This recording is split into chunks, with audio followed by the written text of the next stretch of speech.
securing it early in the draft makes sure it doesn't get banned out later. Another idea behind it could be that if they are taking a fight on Vision and they have Vision of this Magnus, Lion can precast the Hex, and when he links in, he'll be instantly hexed, right? So that could have been what they were looking at here. I also saw Lion yesterday. 2 times we saw teams pick like illusion heroes into the Lion or pick like these elusive heroes into the Lion, and we're like, wow, Lion looks really good now. And we saw the mana drain like own throughout the game. He's just getting super farmed and taking out either the TB illusions or it was, I can't remember what the other one was, but either Spectre was the other one. So yeah, that's typically how it works. And Lion was forgotten for a really long time up until Puck was the mid hero of the patch 8 months ago, and it made Lion rise to popularity, right? Storm as well, and Storm has been an incredible hero throughout this tournament, I would say. I doubt we'll be seeing it come out of Alliance. It's not a limp hero, but it is pretty nice here. Like, I look at these 2 heroes, and I would like to see a Storm. yeah, I want something that Alliance can start the fight with that starts the fight with the Lion, that you can jump in and follow up, and something else that Lion's going to take some time, right, to get that Blink Dagger. So I want something that's just going to naturally be able to go in and start the fight, which could be that mid hero. But it's going to be limited because I did get to see I got to actually cast the T1 versus Alliance in the group stages too, and they put Limp in a bad matchup because he needed to be that kind of catch and jump in, and he never got to play the game.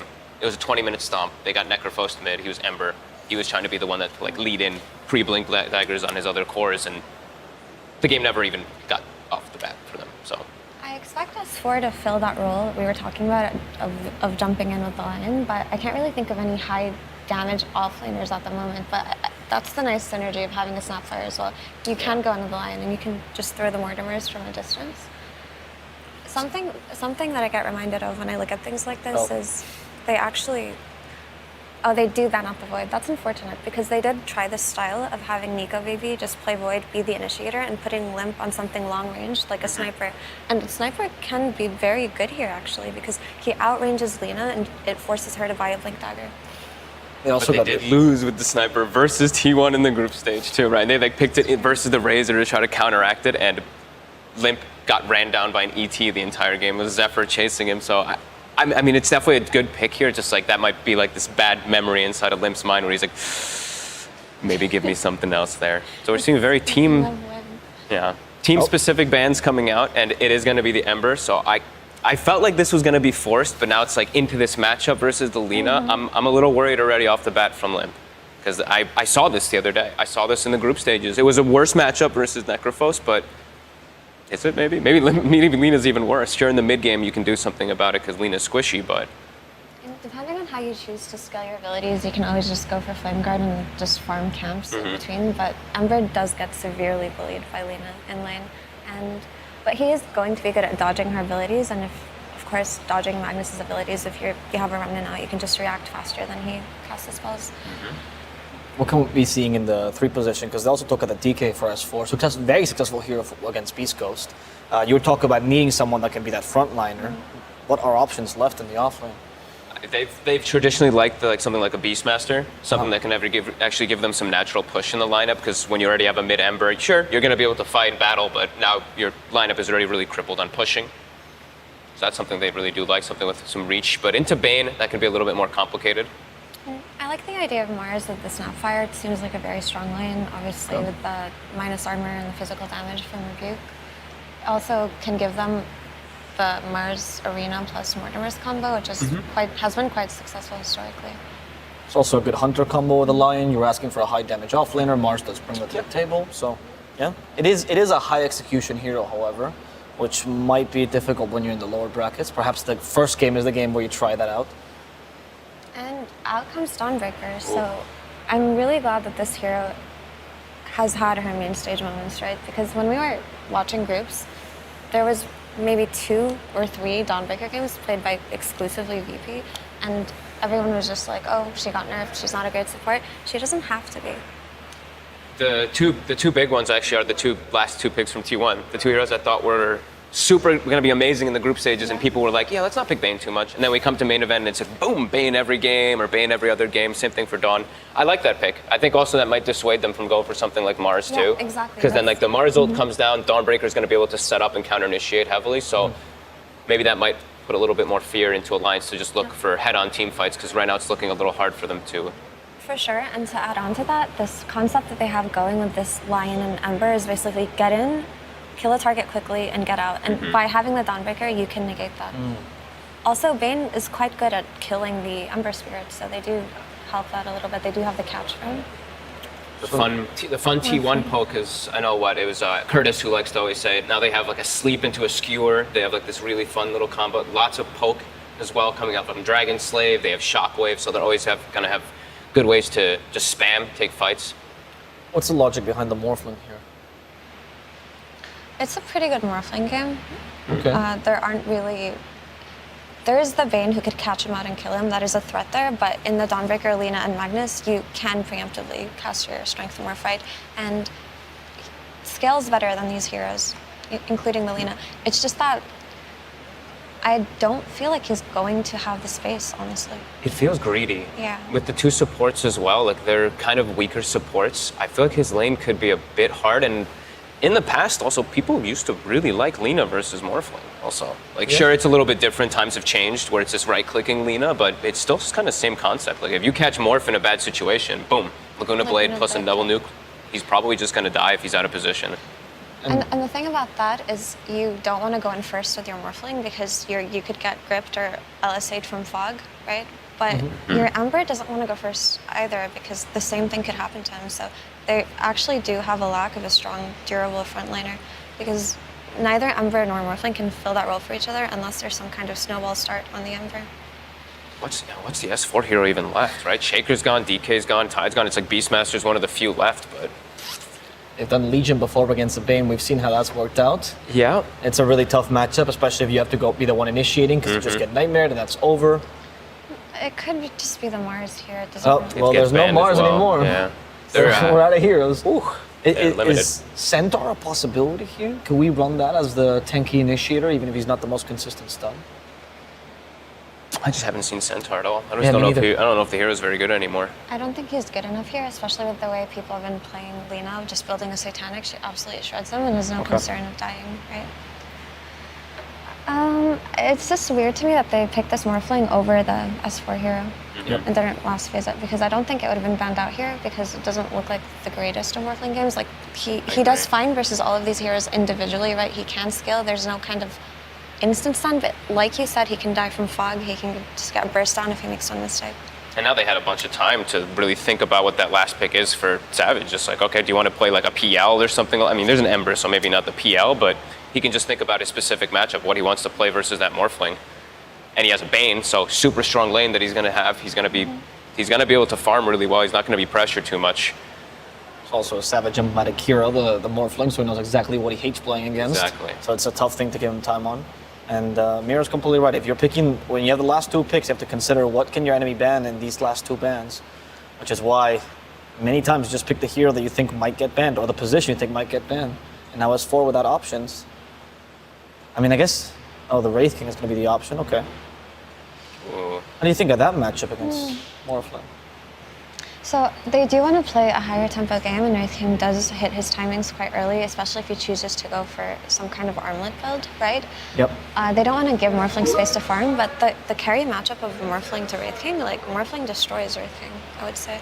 And Especially with stats build. it has to just be high tempo, run them over, because you look at Alliance's draft, there's not really any high cooldowns that you're afraid of. There's a mana burn from Lion, there's Chains, Ember can just keep you there. So I'm guessing they just want to steamroll them after hitting a timing. So I need something fast. I mean, Timber is a good option. I know Brian was like screaming it over there on the left versus like the Wraith King and all that. It's not bad. It is an S4 hero, and there's just not really much left. He's gonna go for his Sanking. I feel like these lanes look super weak from Alliance. I'm worried. I've seen the Sanking struggle almost every game I've seen it played lately.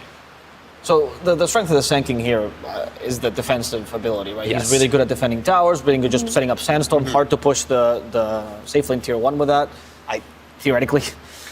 I would agree, and if we're gonna go on this 20-minute timing that T1 want to play for, then Sand King is one of the better heroes you can pick here, but it's pretty much because there is nothing left. However, there is the ability to stun or counter initiate, which is always going to be nice. It's just that I don't think this Sand King is going to be the one to go in first. Something Alliance do have going for their Morphling, though, is there's a lack of a natural Vessel Buyer on T1.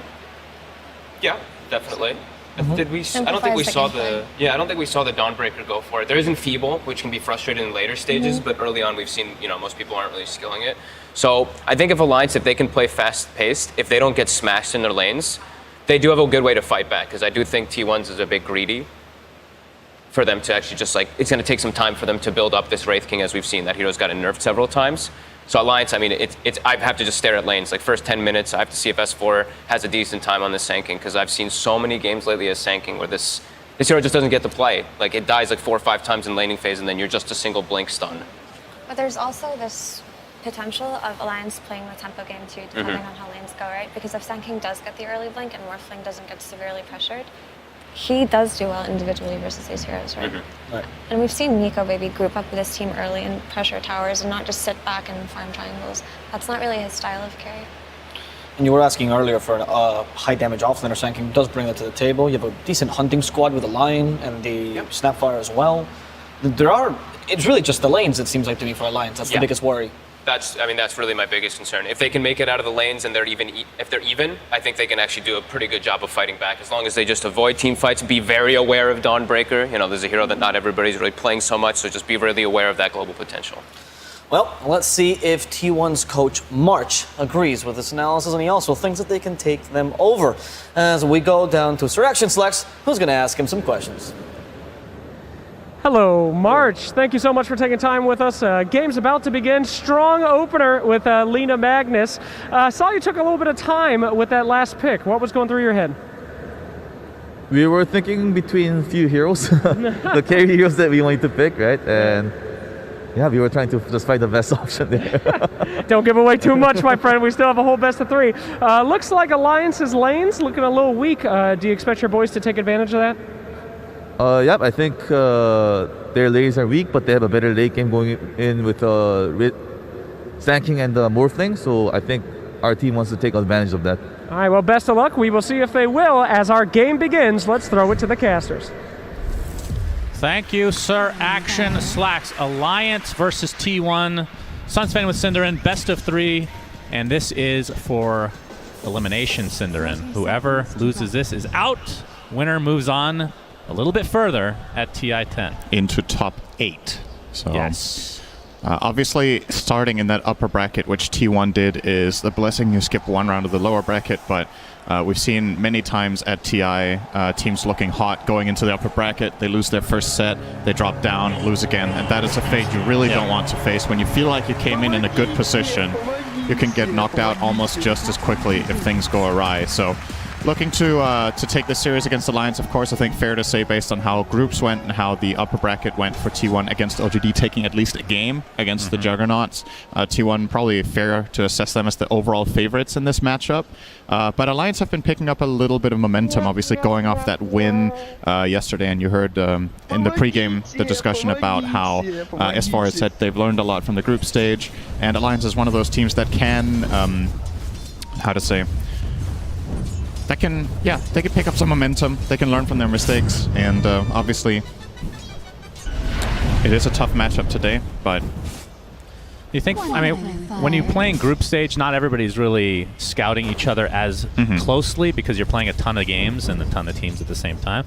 But when it gets to this stage, there's a lot of prep that goes in for this specific team. Alliance has a little bit more time to work with, I would say, but T1 obviously coming from upper bracket, they're obviously disappointed that they lost that best of 3, but should be an exciting matchup nonetheless. And of course, Alliance is, I mean, they were the top EU team overall because of, what was it, #1 in each DPC season, like going into the major. Yeah, unfortunately for Alliance, their showings at the actual majors weren't what they had hoped. Just basically just bombed out both times. So obviously for them, they have a lot to prove here.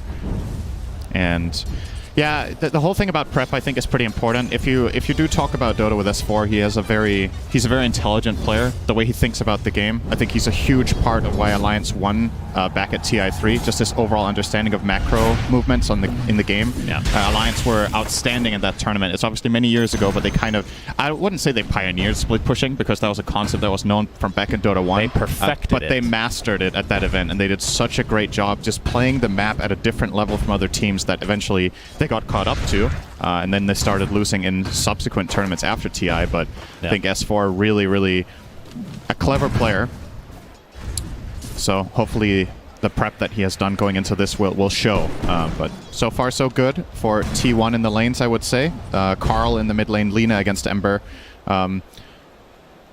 You know, this reminds me of a game we had yesterday. Was it Emo who played Ember against Shadow Fiend from Team Spirit? That was 2 days ago by now. Time flies when you're having fun. But it was the IG versus Team Spirit series in the upper bracket, where Emo got a last pick Ember into a known Shadow Fiend. Yep. So picked it into a losing lane, but they assessed that it was still worth it for its overall potential impact on the game, and they did end up winning that game, obviously. Limp in a similar situation here. Lina's a tough matchup. You're not going to win this lane ever if the players are equally matched. And I think Carl against Limp is a pretty fair lane matchup overall in terms of just raw lane mechanical skill. So I would imagine Carl will be pulling ahead here. Yep, I mean, relatively even to start things out, but of course it is early, like you said. They're going to get each respective water rune. Nico Baby this time around will be playing the Morphling in this bot lane, and we can talk a bit about Dawnbreaker, who gets canceled there. FNG, Shockwave brings him back in, and Zephyr secures the first blood with that last right click. When you're playing these squishy fives against Dawnbreaker, you need to be quick on your fingers. You need to be ready for that play to come. As soon as the Celestial Hammer goes out, you have to stun her. Hanskin hesitated for too long there, FNG, not Hanskin. Let's focus on the right player here. Hesitated for too long with that Earth Spike and ended up taking 2 attacks from the Starbreaker. Yeah. That needs to get stopped instantly. As soon as the hammer gets thrown, you have to stun, and gets punished there, and Zephyr manages to get first blood. Very good for the Dawnbreaker. We'll be getting boots as a reward. This hero is exceptionally good at chasing down heroes because it's just so strong in lane. So with these freshly picked up boots, look for Zephyr to just go aggressive. Now he's going to take some damage here, but we've talked about the Dawnbreaker support in the past, and some lineups feel a little iffy, as it were, especially as a support. Obviously, she's going to be very good in the laning stage, as we're seeing right now, but this game in particular, there are a lot of stuns that set up her ultimate for the later stage of the game. You have the Nightmare, you have the Fiend's Grip, obviously. LSA is pretty low cooldown, Wraith, Fire Blast as well, and then the huge RP. So literally every hero can theoretically set up the Solar Guardian, which, I mean, I think you and I agree is probably the most important aspect of that hero going mid-game and beyond. Absolutely. Top lane, Whitemon going to get caught out, takes a considerable amount of damage, but will live through it. Nightmare into the Wraith Fire Blast now is 23 Savage, blocking S4. He will be able to walk away as those little skelly buddies are chasing him. The boys, as we call them. The boys. I think that's copyrighted by a TV show, Sindrin. Oh. Can't say that. Okay. Well, hopefully they're not watching that. There's probably not that much overlap between the writers of that TV show and TI, but you never know. You never know. You get surprised sometimes with where people's interests lie. So, especially you. Yeah. I guess. I don't know what that was supposed to mean. Because you have no interest. That was the joke. Zephyr makes his way to the top lane. Wraith Fire Blast into the Starbreaker. The Burrow Strike is there in time for S4. But he's going to take so much damage from that hammer. I think one saving grace for Alliance here against the Dawnbreaker ult, like we talked about, yes, you have a lot of good combos with it, but it's not a good Ags game at the very least. There's no hero on Alliance that really suffers against that 60% evasion. Morphling a lot of the time can, go for more of a magic-based build with the E-Blade.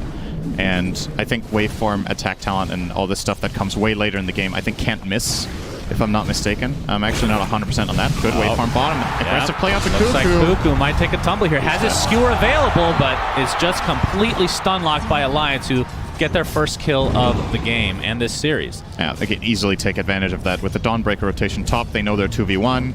Lion, one of the best supports in the game, 2v1. Not that good 2v2, especially as a 5, but whenever you outnumber, you just have so much lockdown for your carry to just go to town. They do kill Cuckoo's mag, so he has still managed to almost find level 5 down here, so I don't think Cuckoo is too concerned. The game plan is coming along nicely. Lina and Wraith King are having total free games, basically. So, not the biggest of deals, but obviously Alliance will take what they can get in these lanes. Now Whitemon not able to secure the rune. Limp will still get that invisibility. As looking at the overall CS here, let me bring it up real quick. Wraith King sitting at 38 and 10 versus the 33 and 8 of the Morphling, so relatively even. Of course, 23 Savage will eventually go into the jungle. This is the thing I like about Wraith King as a position 1. It kind of creates space for a position for like Dawnbreaker theoretically to get some farm once he enters that jungle. Yeah. Semi full time. If that's even a word. We'll just go it. Full-time. That's called part-time, I believe. Part-time job as S4 gets the Burrow Strike off. Whitemon taking some damage, but the cookie ends up saving S4 for about 2 seconds, but Zephyr is there to clean up yet again. Seems to be everywhere, and he doesn't even have his ult yet. No, he has a lot of freedom to move. Cuckoo is doing such a good job playing alone down here. He's almost level 6, so you don't even feel bad about this if you're Zephyr. Might even end up killing Hanskin here if Limp doesn't come over to help. He's going for it. Limp he has in the area. hammer. And not going to pursue any further. Cuckoo getting some mana drained here. Has to secure out the safety. That means he's completely depleted. Surely Zephyr doesn't do this, right? Okay. It almost looked like he was going to try to dive him in the face. It's 7 minutes. Yeah. Learned from Cuckoo from yesterday. Just go for it, and then if you fail, you just write, we need wards. So that's true. He did have a ward that himself. Play. Though, so Earth Spike into the waveform. Cuckoo looks to be done again. So 2 kills in this lane for Alliance. Yeah. Nico Baby and company starting to get back into this game, which, I mean, it's not like it's out of reach by any means, but T1 definitely off to a slightly better start right now. And Nico claiming that is very, very good for his economy. 250 extra gold here. Getting the treads flown out now. Very curious to see what build he goes for, right? Because as the draft panel pointed out, there are some aspects of this game that can be dangerous to Morphling. So you could maybe see him go for something like a Lincoln Sphere against Bane, which isn't necessarily ideal. Okay, FNG in trouble. Starbreaker not going to fully connect on FNG. Limp gets the nice cookie, stun, and the regen rune, and Carl just getting kited around. Another kill goes the way of Alliance. As FNG taking some harassment, but looks like he will live through the day thanks to the support of the rest of his team. Yeah, great rotation there. Bringing Hanskin was crucial to killing off the Lina. They're going to smoke here in full vision, though. So T1 definitely know that this is happening. Let's see if they guess the right move, though. FNG mana burning here. Zephyr's going to walk right into him. Yeah, the fact that Zephyr is level 4 despite being involved in so many kills is kind of weird, actually. Feels like he should be a higher level right now, but he hasn't taken much lane. That's what you trade off when you leave the off lane, right? It's that you give the Magnus the solo experience, and while kills are nice, if you don't soak up any lane space, you don't progress, right? So I think now that Zephyr is showing mid, he might even sit here all the way until level 6, because Bane will need the tome in this game. So might just park him here. As you pointed out, top lane is also an option. You could just put the Dawnbreaker in the safe lane, put Wraith King into the jungle.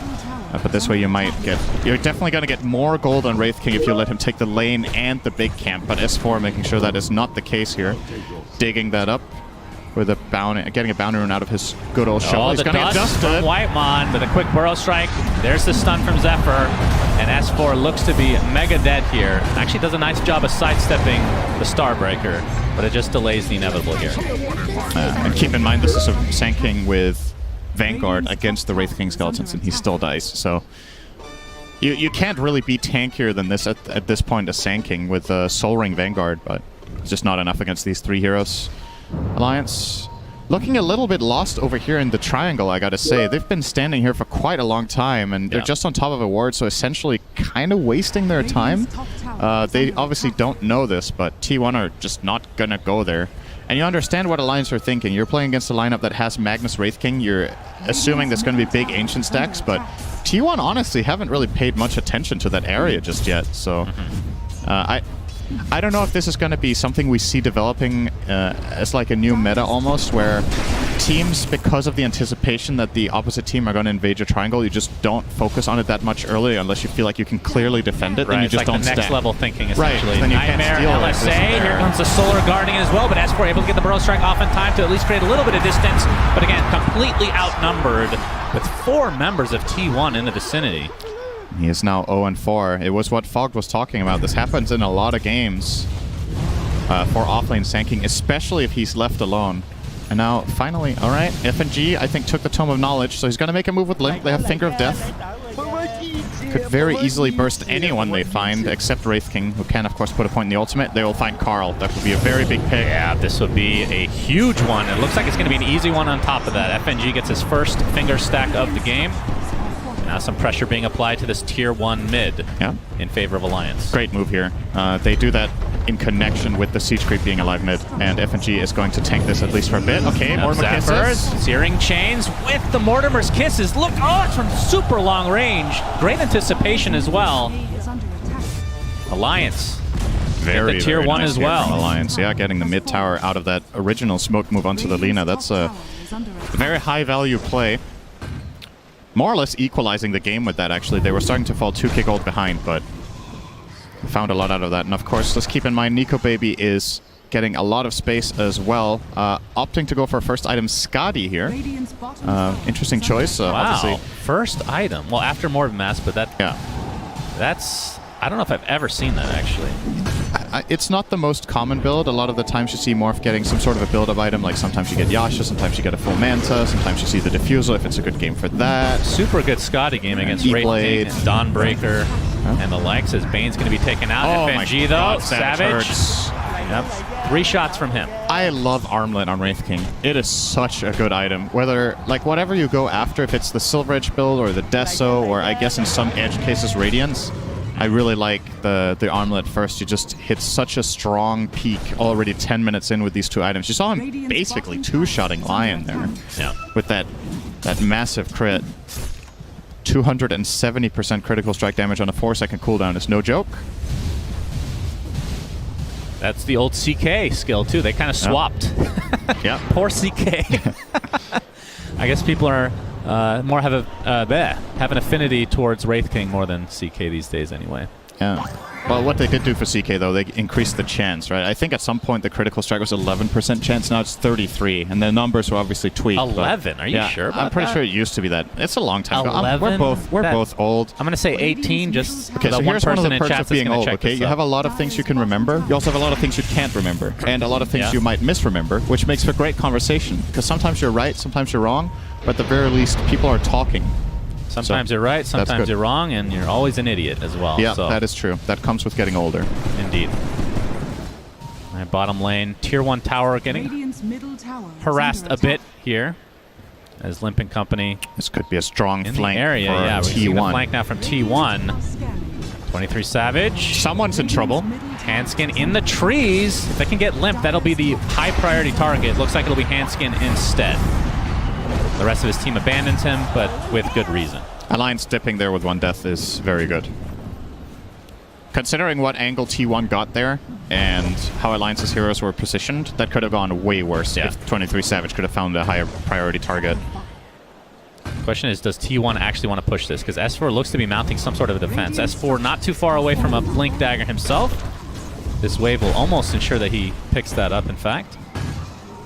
And with that, likely to try to get something started. And of course, this is the beauty of Zephyr, like you talked about so many times. Or I should say, Dawnbreaker. 1 time. Well, we know we've talked about this. Actually, twice. I did We've talk about had it a couple twice. games here. See? That's one of the perks of being old. You can just make, you know, was Where it am once or I? twice? I don't know. You talked about it a lot, you know?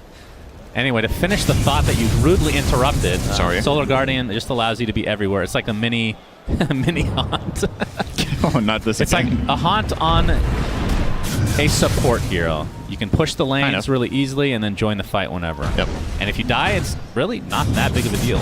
All right, so if you're confused about what he just said, the point he's making is it's a global ability, okay? That was the point of the haunt. It has nothing else in Thank common you, with that Synderen. ability. I really appreciate It is that. global. Cuckoo, he's going to skewer as a fish.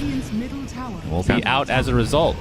S4 has the Burrow Strike to cancel the TP, and Hanskin and company should be able to clean up Bane pretty easily. It It's actually gonna cost reminds them me, their Synderen, mid-tower, though.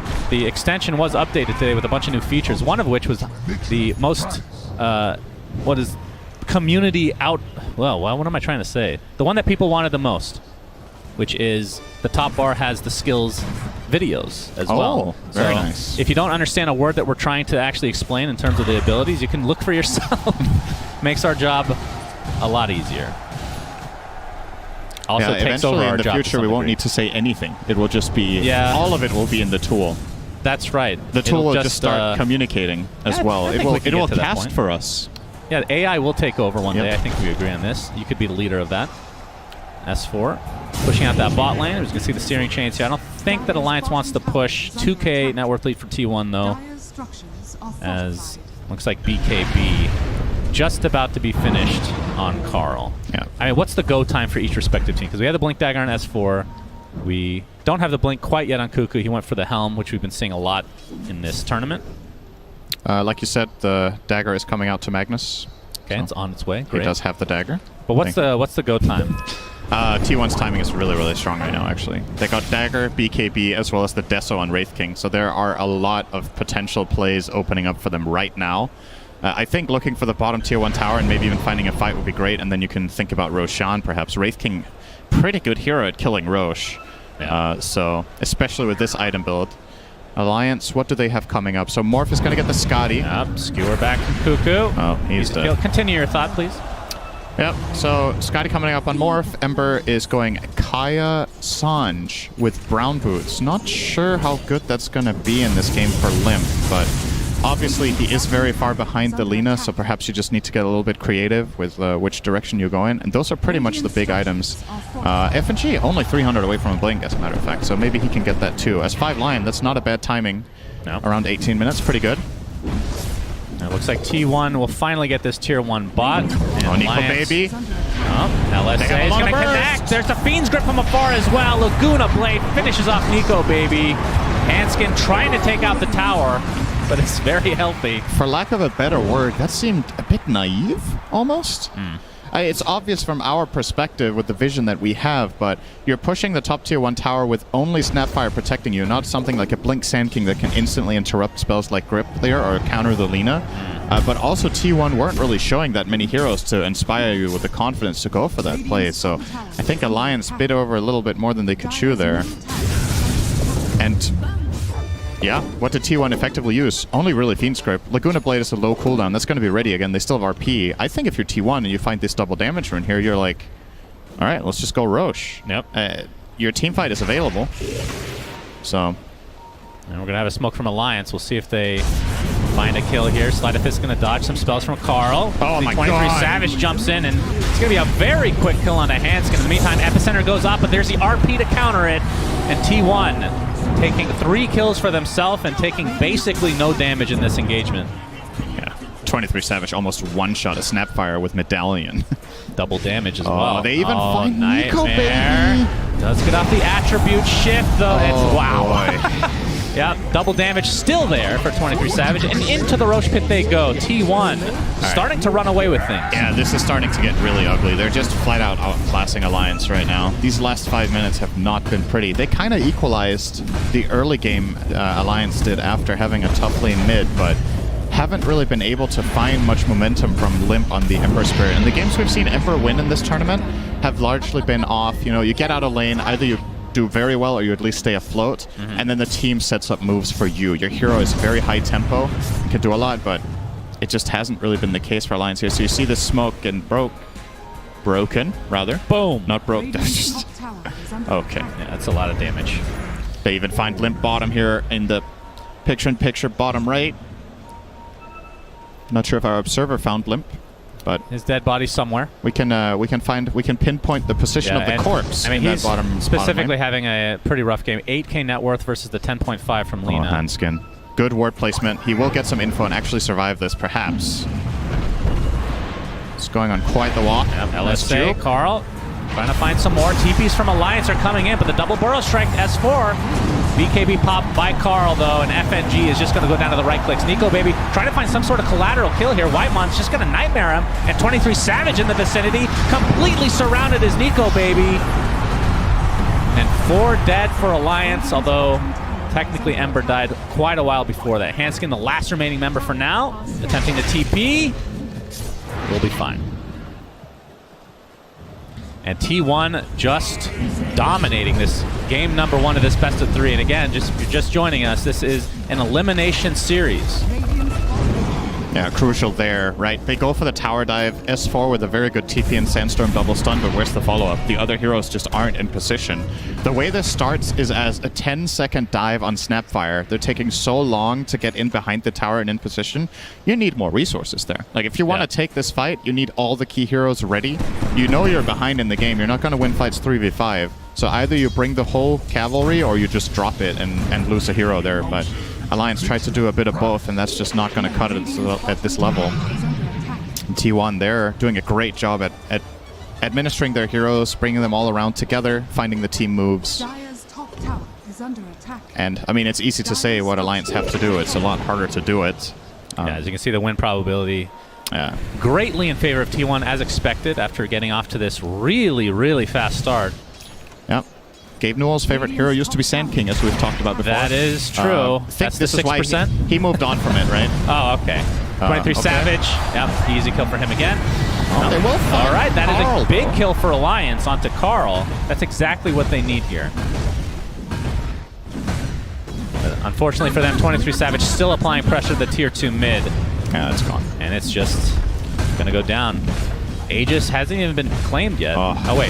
Yeah, it has. This item on Wraith King is so good, Brigand's Blade, the neutral, because your first hit does so much damage that you immediately get into the threshold where it starts mattering really quickly. Crazy good. Okay, trivia. Huskar. Trivia.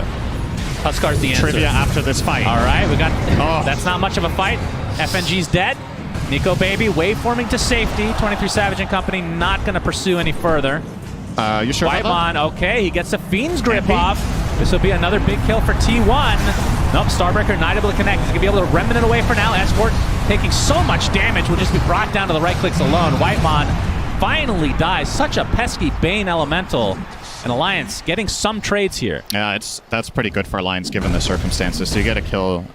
Nico Baby gets 2, actually. He gets Cuckoo as well as Whitemon, so it's going to make some item progression here.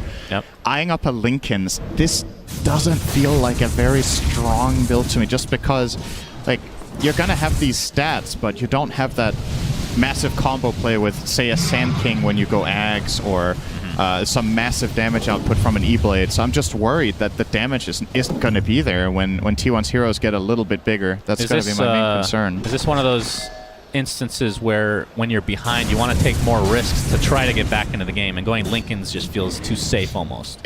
It's the thing, you know, I love to say this. You're playing not to lose rather than playing to win. And playing not to lose in this day and age in Dota rarely works in my experience. If you're behind, you need to go for the... Let's say you have 15% chance of winning with a play, right? If it's the best chance you have, you take it, even though the odds are terrible. Because the alternative is even worse, which is you don't go for it, and then you just lose by default. And that is something I think, you know, not that we're going to be talking a lot about public games or anything, but I think that's a mentality that people are not particularly good at adapting to in their public games, is that if you're far behind, hiding away is not a winning strategy, pretty much ever, unless the enemy team is going to throw in your base. Which happens. I guess it depends on the level of play, right? It happens more often in pubs than in pro play, though, right? So it depends on the level of play, of course, but yeah, sometimes you just got to take the risk, even if the odds aren't good. Carl will be spotted up by S4. Well, who found who, actually? Yeah, that's a good question. FNG jumps in. Here comes the Solar Guardian, though, and just like that, T1 is here in numbers. FNG sacrificing himself to the gods here as S4 gets horn tossed and likely will be brought down next. So 2 quick kills for T1. And Alliance attempting to get out of dodge, but Hanskin going to get spotted out. 23 Savage. Yeah, his arm length is apparently goes through Fog of War. All right, here's my trivia. If you know this, what is something you would really want me to give you if you're right? I'm very confident you don't know this. Okay, a Snickers. A Snickers. Okay, if you're right, you'll get... All right, that's some free product placement right there. True. I'll get you a Noble What chair. is the name of the passive of Brigand's Blade? The passive? Yeah, the effect that it There's has. no way. It's like something Mercy. It's called Dark Mercy. That was pretty... Yeah, I remember reading it. I couldn't remember the first word. No idea. That's pretty good. You can get half a bar for that. Right, That's pretty impressive. Are you going to eat the first? If I that don't gets want you that. all excited, I will do it. I will do that for you. I'm a good friend. So you say. Oh, that's actually a Jenkins quote. Let's pretend I never said that. True. So T1, yeah, this is shellacking for sure so far. Question is, what can Alliance do? They're going for that safe build on Nico Bay with the Lincoln Sphere. And really limp his build. It feels like, I mean, he has the BKB, which is really needed. The casual Sage, Maelstrom helps you farm, but... Nico is queuing up a Satanic next time. Really? Again, it's I'm just worried about the damage, right? Like, Ember went Sanj into BKB. Well, I think, no, he's still going Lincoln's, though, right? He has the ultimate orb, and... He's queued it as his next quick buy, which usually when pro players do that, is like, okay, the thought process is there, right? You're like, okay, this is the next thing I want. I think looking at Alliance's lineup, there's still a lot of value to an E-Blade, just because if you get a Blink Hex from Lion onto, say, Lina, you can actually burst someone instantly with all of the magic damage you have, but you're not really taking advantage of it. The downside to that kind of build is, well, where's your physical component in a lineup that's almost purely magical? So then that would be a problem. But this way you have neither, kind of, right? Yeah. Your Morphling can play to survive, but he's not really going to kill, I think. So worrying here for Alliance. But of course, if they do win one fight because Morph survives and turns it around, then maybe they can find... Quick Hex. S4. No, not going to go for the Epi. Yeah. Good damage onto 23 Savage, but one of the great boons to Wraith King is this lifesteal. So 2 hits on the wave heals a lot. Nico Baby now with the Lincolns online. And yeah, a lot of, I mean, I guess not a lot. There's a decent amount of single target skills from T1 to take that off. But from Bane, it just takes so long to cast, right? Even in Feeble, it's a bit of a process, and especially against something like Morph. I can see the thought process for sure. The cast point of Enfeeble is actually not that bad. Did they? I guess they've changed that skill so much. Yeah, I think it's a while ago that got changed, but it's always been considered a good Linken's Breaker skill just because it's high cast range and it's such a... I don't want to say unimportant spell, but you know what I mean, right? You're not throwing away your Nightmare to break a Linken so you don't have it defensively. This is one of the best spells in the game, in my opinion, against Linken. So all Whitemon needs to do is have good positioning, break the Linkens with the Enfeeble, and then he can look for Fiend's Grip or Nightmare, whatever he wants to do on that Morph. All right, Burrow Strike. S4, 23 Savage. They are poking him quite well here. Nice armlet toggle for now. He has the Deso going for the AC next. Very close. He will live. Good out. Of course, he does have 2 lives, so it'll be difficult to take him out regardless. All right, Sunsven trivia. Oh boy. For the second half of your Mar. What is the passive of Dragon Scale? That I have no idea. Let's say armor. You know, based on some of the naming conventions we've had recently, that's not a bad guess. It is called Afterburn. Yeah, I would not. That sounds like a shaving product almost. As we have Alliance. Do you want to advertise some more things here, or what's the plan? Not ready to go out quite yet. Cinderin is Alliance trying to do something here against T1, but the longer they wait, the more the deficit becomes, it seems. And Limp will just be TPing out for now, but has a Remnant available to come back into the fight if he wants. That is a tanky courier. 23 Savage will get his Elven Tunic. Yeah, and completed What is AC. the passive of Elven Tunic? I don't look at... It doesn't have one. It was a trick question. Well, technically it does have a passive. 3 passives, but no name. No names. Yeah. All right. Understood. Dewarding here. 23. Oh my God! Woo! Holy jeez! Gaben Lord Almighty. Literal one-shot. FNG. That hurt me. You know, you're used to expecting this out of a PA in this stage of the game, but Wraith King essentially right now, that is the Wraith King version of one dagger and I'm die. Yeah. I don't know, just 29 minutes literal PA? one shot. I don't expect that still. Maybe 39. With Mag on the team and a Deso? I don't know. I think I would kind of expect that. Okay, well. We have different levels of expectancy. I guess the PAs in your game don't have the same items at minute 29. That's right, Cinder and S4 trying to mount some sort of a defense here, but this is with the Aegis online for Carl. Obviously, Wraith King doesn't need one. Although we do see them take it relatively often, but I like to see it on the Lina this game. Considerable amount of damage done to that tier 3 top, and T1 going to reset. Carl hits really hard with this Empower. I think in a way it's still underappreciated when we commentate Empower. We are always focused on the melee heroes that get cleaves, so they can farm Ancients, etc. But having any hero that just attacks a lot inherently just gives Empower value, even if it's ranged, right? Alina has insane attack speed, so she's probably one of the best Empower heroes in the meta right now, actually. Better than some melee heroes. Oh my god, oh boy, the hack. Look at the damage. LSA's not going to hit though, Carl. Oh! One of the few mistakes from T1 this game. Pretty much a masterful performance thus far. Well, but they won't sweat it, I'm sure, as this lead is the chat wheel game is on point. No mistake there. Playing the sad trombone is very appropriate there. Yep. Oh, we got the horn toss with the skewer into the RP. S4 is going to be the first to fall in all likelihood. Nico Baby staying alive at half. We'll get up to safety. So just 1 kill with that RP, but Carl Pasta BKB gets the LSA with a buyback onto S4 now.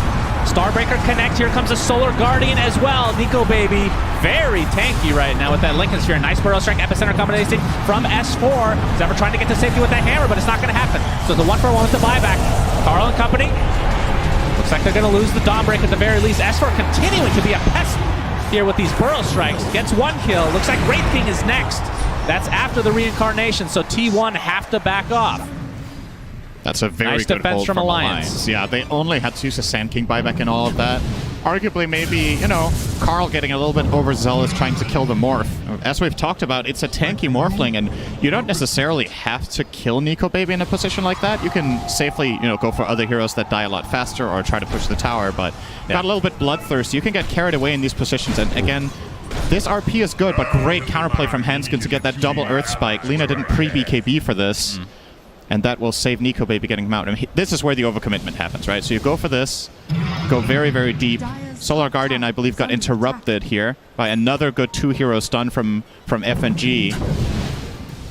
And now you're just in a really compromised position. Limp also not only doing tons is of damage here. Morphling tanky, but it's not really doing that much damage. It's not like he went the E-Blade build or anything like that, so you can just go for the other kills. And now Nico has the item I like to see. He's got the axe, so now he can turn into Sand King, and that's big. This gives them a double Burrow Strike combination play. He needs to be careful. He's taking so much damage from Carl. He is, but looks like he's fine for now. His Limp creating a lot of space here, but the Laguna Blade, S4, a little bit too far this time. Yeah, and he doesn't have buyback, and T1 obviously know this. They just bought back in the enemy base, so this does open up a potential push down mid play for them. And that actually is pretty big because Morphling can't turn into Sand King Carl now. found Limp with a blink stun. The Centaur stop not going to be there in time. Limp, BKB attempting to TP, but the RP cancel. Down he goes. Does have buyback, though. Still a minute 20 left on the Aegis for T1. But best case scenario for Alliance, this is a 5 versus 4 once this buyback comes out. But like I said, Morphling can't turn into Sand King for another 40 seconds, so this Ag, like... Snapfire could be good later in the game. I don't even know. Do the talents even... Does that work through talents once you get the little shredder thing? As this Rax is going to be a complete freebie for T1. So fast. Like, Lina is just an absolute artillery. That's not really the right word. Machine gun was what I was looking for. Going straight in for the Synderen, your favorite. Carl, Laguna Blade, down goes Snapfire. They're trying to preserve the buyback. Nope, not anymore. That's 2 right off the bat here. And you can see S4 will be back in 10 seconds, but it's going to be 2 full sets of racks for T1. Yeah. And they might back off here and wait for the next RP. You don't have to risk any push here in order to finish the game. If you wait 50 seconds, you might feel like it's pretty much in the bag. Gaben giving Alliance 1% here. Okay. Very gracious. I mean, to be fair, S4 in that original high ground defense did a really good job. Gives them 0. He's had enough. Oh, boy. You started talking about Sand King, and Gaben was like, I don't like this hero anymore. So there goes your last percent. Thanks, Sunsfan. You ruin everything you touch, don't you? That's true. Yeah, okay. Aegis is now kind of like Kyle with predictions. Yeah, that's actually an uncanny skill that he has. That's pretty impressive. And T1 looking to finish this game, although no Aegis to work with now, and Alliance obviously know that, and this is going to be their best chance to win a fight. Look for Nico Baby to morph into S4 soon. I bet Kyle, I challenge you, Kyle, to tweet right now. T1 has this in the bag. Yeah. Let's see how strong the curse is. If you do that and T1 end up losing, you will get a candy bar of your choice from me. Of your choice? Wow. He might There not have time to actually take out his and phone. maybe quite exquisite and expensive candy bars out there if you know where to look. So it's a lot to gain here for Kyle, and no risk even. That's true. Well, the risk is ruining his image of getting everything wrong. That's true. That's actually pretty valuable to him, I think. I think so too. He's really enjoying that. Yep. Has to be fun. T1 looks like they're ready to go and trying to finish this game. S4 wants to defend. We'll see how much they have in the tank here. Oh. T1 going to be happy with the tier 3. We'll back and reset. Roche can respawn in 2 minutes. If you want to, you can wait for this. I can't blame them. I mean, this is TI. High stakes. TI 10, lower bracket. Another shout out. You can actually check the bracket right now. That's a new addition to the extension. If you go to the standings, it shows the full bracket. Very nicely done. Okay, Sunsfan, I have a trivia for you. Oh, boy. What is the passive Enough with these passives of Mindbreaker called? I'll give you a hint. Okay. You like very simple names. Silence. That's the first word. What is the second word? Is it silent something? Yes. Silent strike. Silence strike. Okay, you get your Oh, point. That's a really good right. guess. Thank you. All right. Beautiful. Definitely didn't look over my shoulder there and cheated the test. I would never do that. No, you actually didn't, did you? I trust you. Why would I? You have so much to gain from this. No, I'd like to look like an Your idiot, image. actually. Oh, that's true. You and Kyle should start a team. Maybe we should start a new podcast together. might be an opening pretty soon. Is 31K net worth lead for T1. And definitely playing a little bit disciplined. Cuckoo. Horn toss. Yep, Horn toss is there, and S4 is dead. 60 seconds on the deck. That skewer range No talent buyback. is so absurd. Like, you're expecting that skewer to stop any second now, and it just keeps going. Yeah.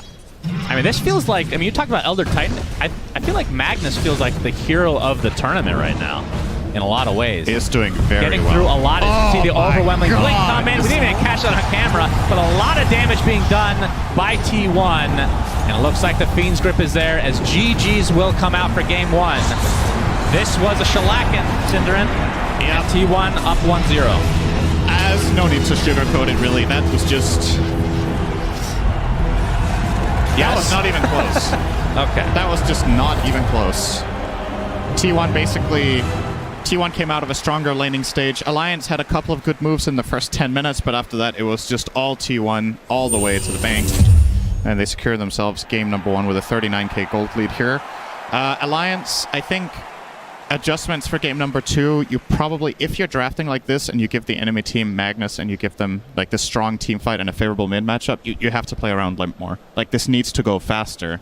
Or you need to take a different approach to the draft entirely where you feel confident just taking time for yourself. It was just T1 dictating everything in that game and just doesn't cut it. You need to challenge them. You need to get...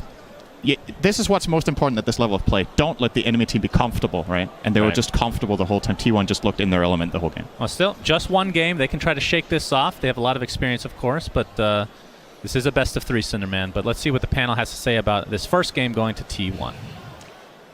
Thank you very much. Lovely to see Cinder and also rocking the maroon hashtag Team Merlot. But we've got to start by seeing if you guys agree with our lovely casters there. Do you think Alliance played well in the first 10 minutes, Owen?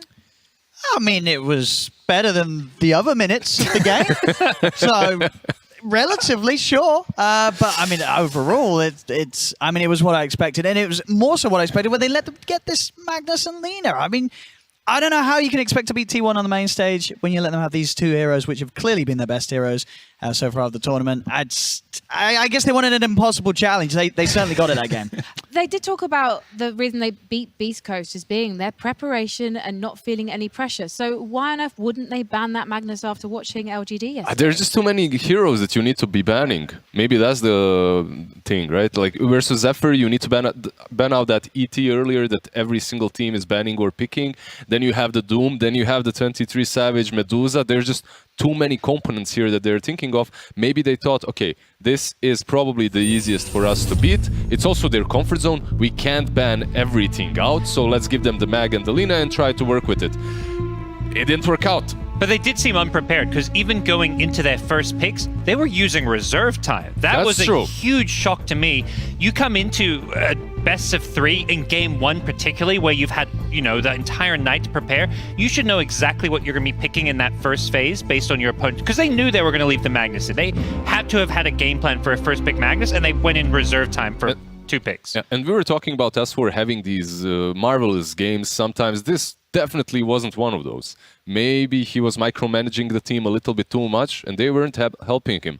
I feel like, yeah, you need to activate Limp, you need to help out your mid laner, but as well, your Sand King can't be 111. Your Sand King can be completely stomped in the laning stage, because who will make any plays for your side then? Well, looking at the draft, do you think that Sand King was ever part of the plan? Maybe not plan A. I mean, I think not many. There are some teams last pick and they were offlaner, but it felt like when they got to his pick, there was not much left that was going to fit the game for him. And I think this game really highlighted, why most teams don't have their kind of shot caller, their captain playing the offlane role, because it is really hard to do both when you're a core player, winning your lane as well as trying to lead your team.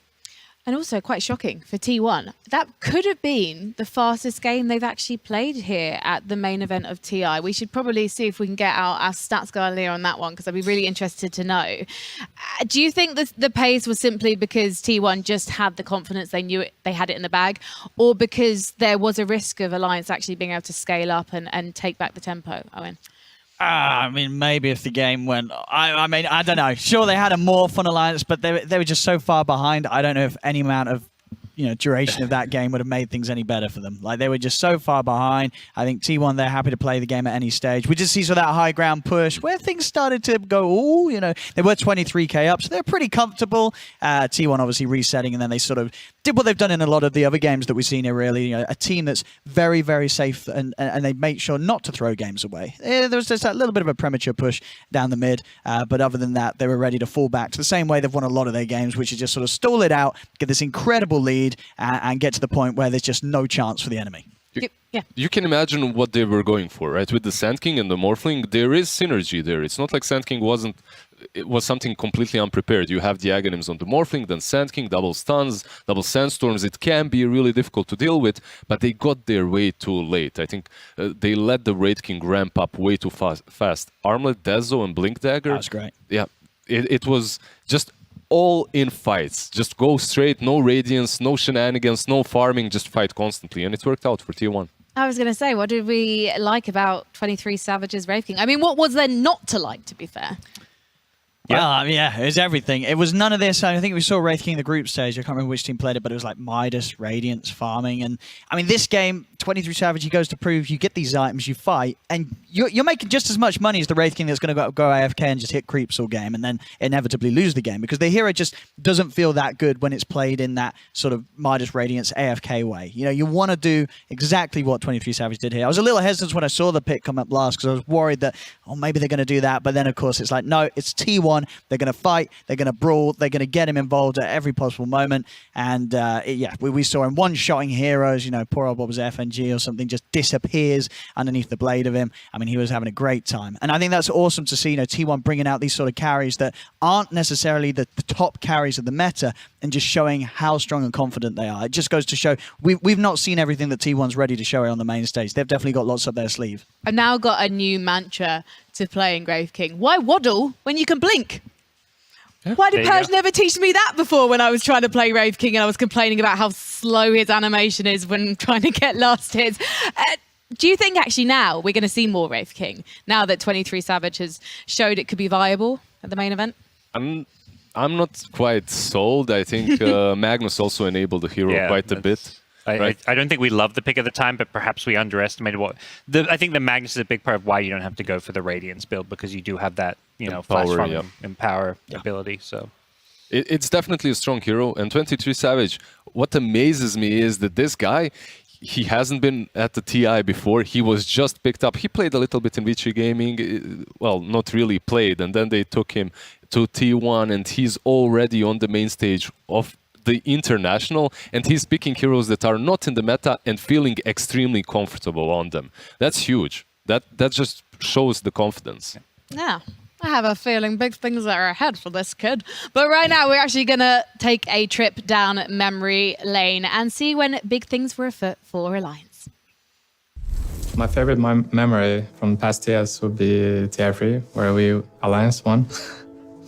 I remember almost every game I played, because most of the games we played there really stood out. It was my first TI I went to, and for me, it was just completely new. Since I watched the previous TIs, I watched TI2, and that's where I got really into Dota. And going into my first TI in TI3, I would pretty much remember everything about that TI. I was, I believe, 15 or 16 years old boy who was watching TI1, and I'm still a fan of competitive scene of the Dota, so I can't say, I'm only the player. Yeah, right now I'm the player, but also, since I worked as a talent on 3 TIs, I know the feeling when you watch the game and you want to play it, but you also want to watch it because you see good players compete at it. This, one step being fan and one step being player is such a cool feeling, actually. I did watch the TI1. But I was not into it so much. But TI2 was really when I was like, wow, this game is good. I need to really, I want to be these guys, The best TI?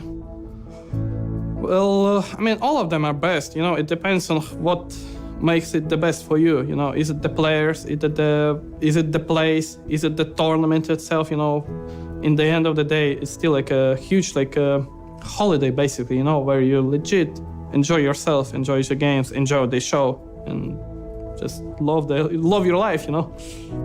What do you think is the future of TI? Do you think there will ever not be a TI? Are we going to make it to TI 100? What do you think? In the end, it's the fans who support the most, right? Like we get this huge prize pool because fans love the game and they're trying to be part of it in any way they can. So as long as there are fans and community, it will go like, infinity. Do you guys have any memories of TI3? A lot, yeah. That finals, I mean, the TI3 Navi Alliance is like one of the craziest Game 5 Grand Finals ever. The comeback, and I remember just sitting in the stands. I was next to the Korean commentators who were at the event, and they're just screaming, going crazy.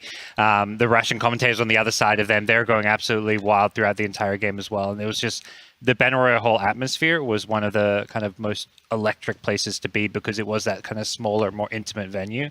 And yeah, it just produced so many amazing matches. Given that S4 was part of that winning lineup, were you quite excited when you saw him return to the Alliance brand? For sure, everyone wanted him back on Alliance. They struggled since pretty much TI3, so with him returning, you're thinking, okay, they can do it again. And I really like what FNG said. It's not about the TI itself when it comes to the Dota and the games. It's about what makes it special for you.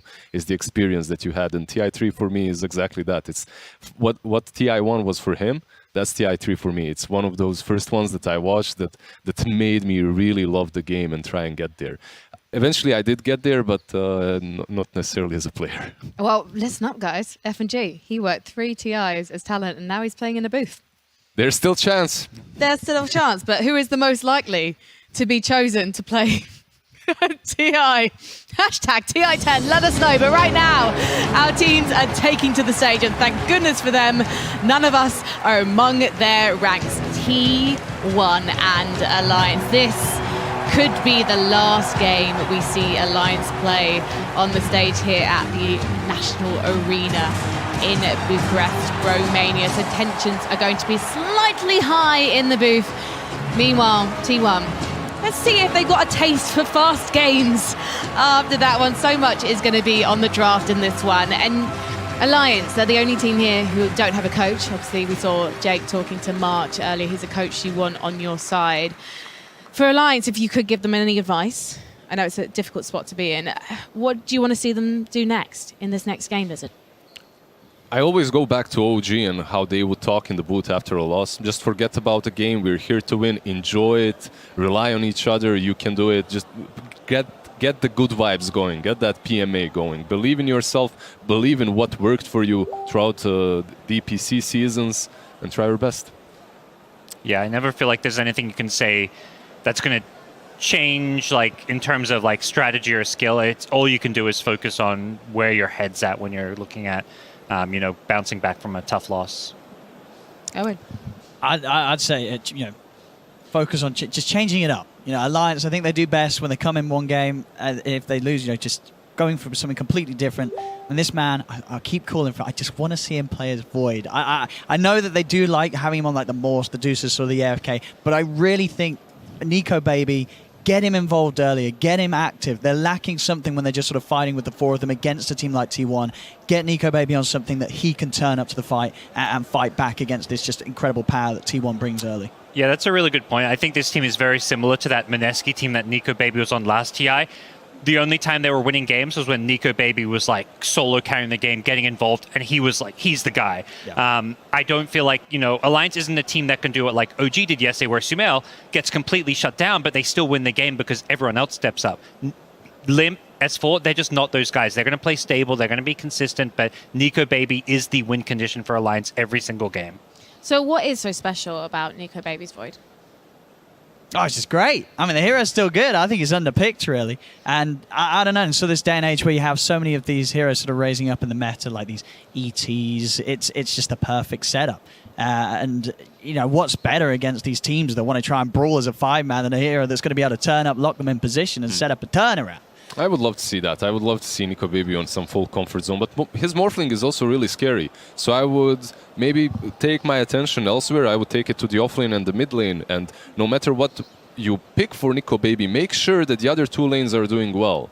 So even if you sack him early on, if you get him a bad matchup like that Void versus something that's decent versus Venomancer or whatnot, make sure that Limp and S4 are having a good time, because they will be the ones that get you through that mid game. They didn't have a mid game in that last game. The first game was awful in that aspect. They need to pick their heroes earlier, I feel like. They first two picked the two supports. S4 had last pick when his best heroes are all banned. There was no Tide, there was no Mars. All these teamfight specialists that he likes to play weren't available. And Limp, they could have first two picked the Lina, so I feel like they need to prioritize making sure they... They did incredibly well in DPC. I mean, they came first back in May. What were they doing while there? Can you remember, Gods? It is a while ago. I mean, they were just consistent. I mean, this is, I think, always the story. I think I was talking to Owen about this before. They played consistent Dota. What's that look, Owen? I'm smiling. We're not used to seeing it. Yeah. When he's off camera, he's a miserable git. I am only joking. He's absolutely delightful. And hopefully this game will be too. Game number 2, Alliance versus T1. Alliance versus T1. Game 2. Welcome. New draft, new panel. We have replaced some of our panel members. My name's Delava Plus, and I'm joined by Tall Fogged and Canadian Effie, also known as Purge and Jenkins. Yeah, that's basically right. You got it. Yeah? I'm fine with that. Right, cool. We'll take it. Well, we are getting into game number 2 between T1 and Alliance. Dominant performance by T1, especially mechanically. They're always that top team. There's a hero that stood out to me, as he tends to, which is the Magnus. And I know, Jenkins, you've been praising this hero a lot this TI. Yeah, so I've been trying to think about what makes this hero tick. Why is it that it feels so strong in this TI? And I think there's an element of, it's obviously really strong, and I like that people are respecting it now and finally banning it out. But my theory was that in TI, people 5-man because they don't want to lose. You really don't want to lose. You just want to play safe. Mm-hmm. The whole, family theory, the comfort of being around your teammates. You're not going to be the one that's like throwing the game. I also think at TI, with that 5-manning, the value of being able to like fish for kills goes up immensely. So, it's a cursed name, but Pudge, for example, has been good at previous TIs for the same reason. You have this wall that's being formed with a really good team. You hook somebody out, all of a sudden it disrupts everything. And then also, BKBs is also something that as things get more and more pressured, as you're playing safer and safer, BKB comes earlier and earlier in the builds. And what does Magnus have as his ultimate? It's like the best BKB piercing disable in the game. And I think the most important thing for Magnus there about the pick-off thing is that you don't necessarily have to commit RP to get those pick-offs now. Yep. You can either use Shockwave to collect them or Horn Toss, so it's way less resources to go for those fishes than it used to be. Yep, 100%. Sorry, I can't gloss over this point. You say Pudge was good at previous TIs? He was good at previous TIs. Like TA6, right? Yeah. When they picked it in the final? Of course. And the one game they lost? Yes, of course. Was with Pudge. I did a replay review of that game. Yeah. Very depressing. Yeah, it was, yeah. just little thing. I want to talk about another hero that we've been seeing a lot. Actually, this combo is pretty strong, as was Fogged was suggesting for Alliance, the Snapfire Tide. The Tide made sense within this teamfight idea, but what has made the Snapfire resurge so much? A lot of it is just that she has a free force staff with her second skill, and because teams are so good at TI, sometimes even 300 distance is enough to keep somebody alive from a gank. So the fact that she has that from the beginning to the end of the game, plus high coordination, makes it amazing. Her ulti is great for getting kills. Her laning stage is really solid, especially when you pair her with a minus armor dual lane like the Tide setup. They have a much higher chance to get kills, and that's one of the issues with Alliance's lineup in the previous match, was that it was Snapfire plus Sand King. It isn't really that synergistic other than a double stun, so it wasn't the best dual lane. They ended up not doing so good against the Wraith King, and I think this is going to be a much better way to play. I think also on top of what you said about, people are obviously much better at TI than during DPC or something like that. With Snapfire and the even though it's only 300 units, in TI, there's a lot of combos. There's a lot of team fight for all of the reasons that we've already talked about. And so combo breakers have immense amounts of value. And so any hero that can do that, whether it's a hero that gets an early 4-staff or a hero that has one built in, it's going to be good.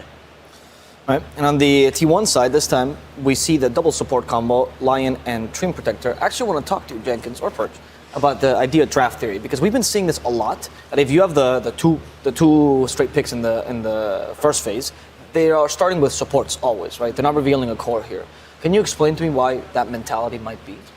Well, for T1, one thing that they've done, it was in the Animator that I noticed it, but something that they've done a lot is that they pick complementary heroes in the first phase. So I don't necessarily know if it's important that it's support. To me, it's more so with this team that both of these heroes cover a lot of bases. You have a Treant Protector who's going to be protecting all of the towers. Right. He's going to be sitting in a side lane pushing out creep waves. Does Lion hit a single creep in Dota? Absolutely not. This hero is like completely looking for kills. He's standing in trees, but he needs lanes to be pushed out in order to do that, and that's what Tree does. Tree pushes lanes. So having a hero that can play in side lanes in Tree and push out creep waves, and then having a hero that can actually gank off of it is really important. And then between these two heroes, there's also not a lack of disable. They do good disable. They do good damage. T1 does this. They cover all of their bases in their first 2 picks, so that way their final 3 picks can be whatever makes sense for the enemy lineup. And it's so much easier to be flexible when that's the case, because then you don't have to make up for lackings. You don't have to worry about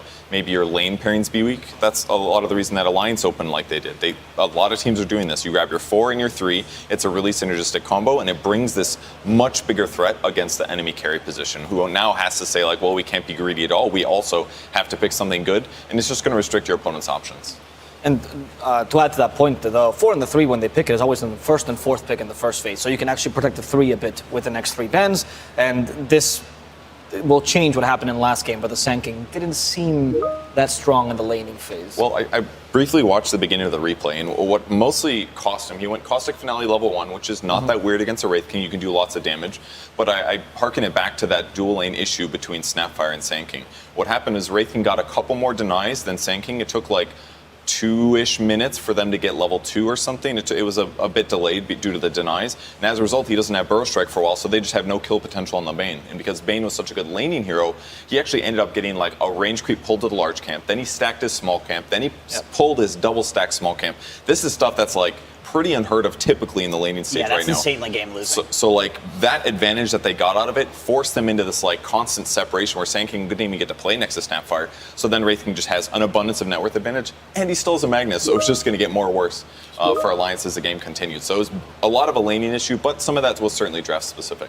Okay. Do you think it would have changed if they had not gone for Caustic Finale level 1? Like Burrow Strike or Sandstorm, would that have made a difference? If it wasn't Bane, maybe, because Bane has pretty high armor, so he's going to resist a little Shredder, and he's going to be able to offset some of that heal with Brain Sap. So I think if it's a slightly weaker support, absolutely. But I think they did the right thing in the circumstance. It's just they didn't lane well enough and they got pulled on too much. Yeah, that's the thing. Sanking notoriously is a hero that really struggles between levels 1 through 3. But once you have high levels in Sandstorm, it's really easy to lane because you just press Sandstorm, push the creep wave out. If the enemies go on you, you just stun them in it and they take a ton of damage. So delaying his level 3 timing is extremely important. T1 did that, and with heroes like Bane and Wraith King who have a huge amount of kill threat and lane harass, it's really hard to play into that if you've messed up the first 3 levels. So it was like amplified by the fact that T1 had such a strong lane.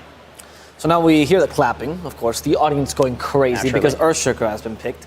And this hero has been moved from the previous 4-5 we used to see him in into the 3 position this TI. What led to this change in your opinion, Purge? I'm not sure specifically what made him more popular there, but he kind of did fall off as a 4.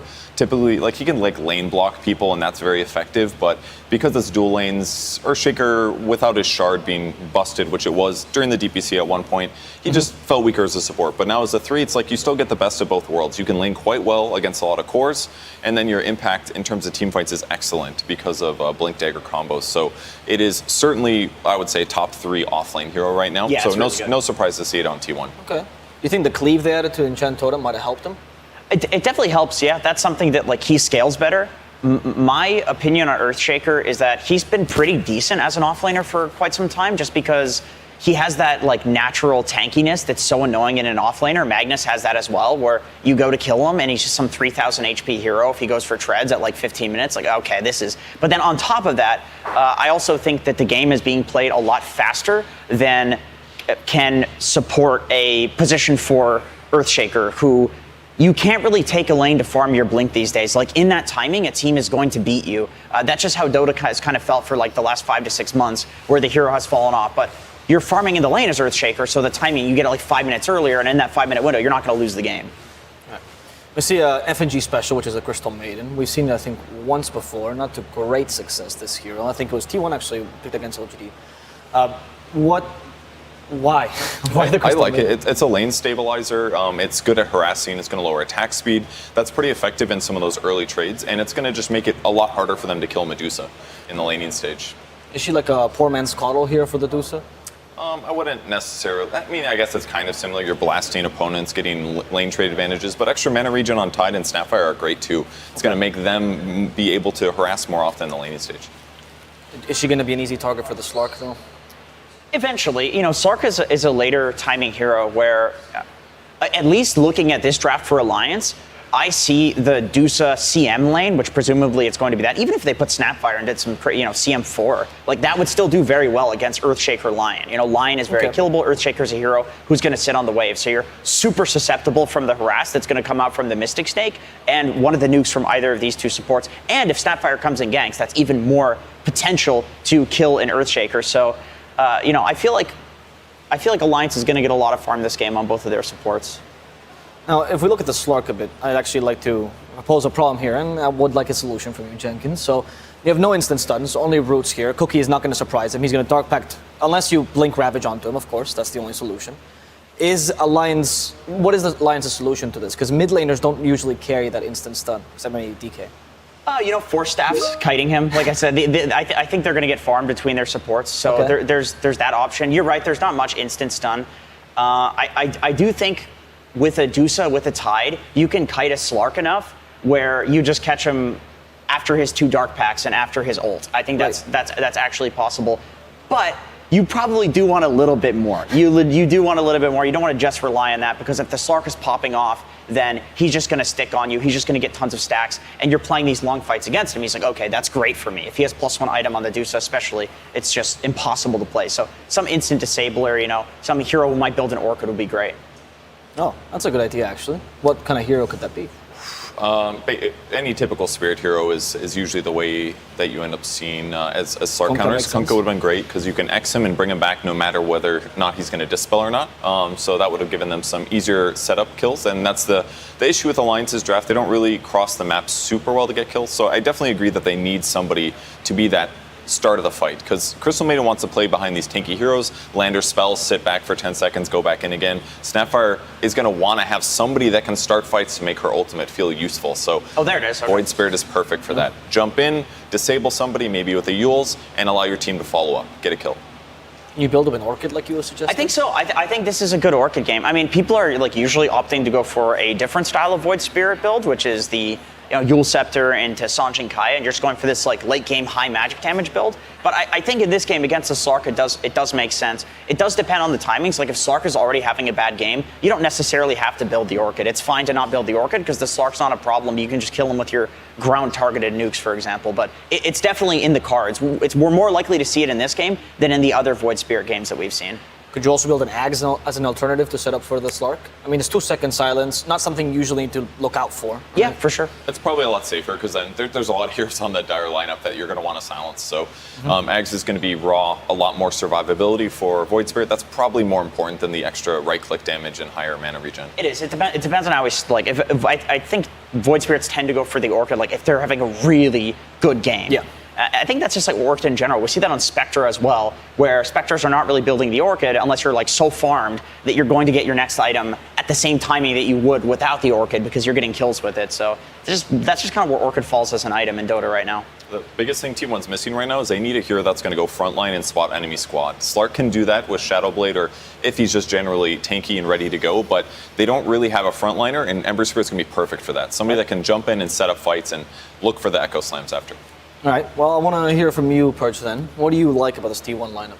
I like that they can be very aggressive. They have tons of disables. If they do catch one of these heroes, they can probably kill them, but it's going to be really hard against Tide and Dusa because they have so much survivability as well as Kraken Shells. So there's good stuff about them. They got to split up Alliance and kill them one by one. Jenkins, for Alliance? I think that Alliance has good heroes for ganking. I think they have good heroes for the early game and the Void Spirit and their 4-man around the Dusa. And I also think that they can play the long fights. I know T1 has Slark, but I still think that the long fights eventually will favor Alliance once they get enough items on their Dusa. Is there anything they should be worried about as Alliance? Some weaknesses of this draft? laning stage maybe for Tide. In most of the group stage games, we saw Slark get banned out against Tidehunter for worries of that extra harass. And with it being a tree, that's a pretty aggressive dual lane with Leech Seed in the Bramble, whatever. Nature's Grasp, there we go. Yes. I've heard that lane's not actually so bad for the BSJ? For the Tide anymore. Yeah, it was from BSJ, so maybe I should take that with a grain of. No, he's a Slark spammer, right? He's a Slark. He's an offlane player too, as well. So, but no, it does feel like that. Like Tide with Snapfire, especially, you've got like the double minus armor. It's so much harass. Like you could even skip Kraken Shell. Well, I would love to go to BSJ now for the last word, but he's not here, so he's lazy. So we're gonna instead go to Sir Action Slaxus once again with March. Hello. Thank you so much. We have March here yet again. March, very quick Treant Protector snag after that very standard opening coming from Alliance. Were you expecting that? I mean, Snapfire is a very highly contested hero, and we like it too, so I think that's why they picked it up. We like that hero as well. Yeah. All right, well, say no more. Very quickly, chances of this game win. How are you feeling? Give me a percent. 75%. 75%. Well, we're 100% ready to go into that game, so let's go ahead and throw it to our fantastic casters and Sunsfan. Thank you, Slacks. Recycling memes as always. That's your entire job description these days. Sunsfan here with Cinderin. T1 versus Alliance. Game 2 of this best of 3 in the lower bracket. How do you like these lineups this time around, Cinderman? I think I like how Alliance this game have solved a bit more of the team fight problem they had in the last game. I think the way their lineup groups around Medusa can work really well. But that said, I also think T1 have some really great tools. To me, this T1 lineup feels like Assassination Squad, right? You've got Ember, Lion, as well as Slark, who can immediately take advantage of any fissure, any overgrowth that you find from the tree line, and just get in there. I think the biggest challenge for Alliance, honestly, in this game is to keep their supports alive.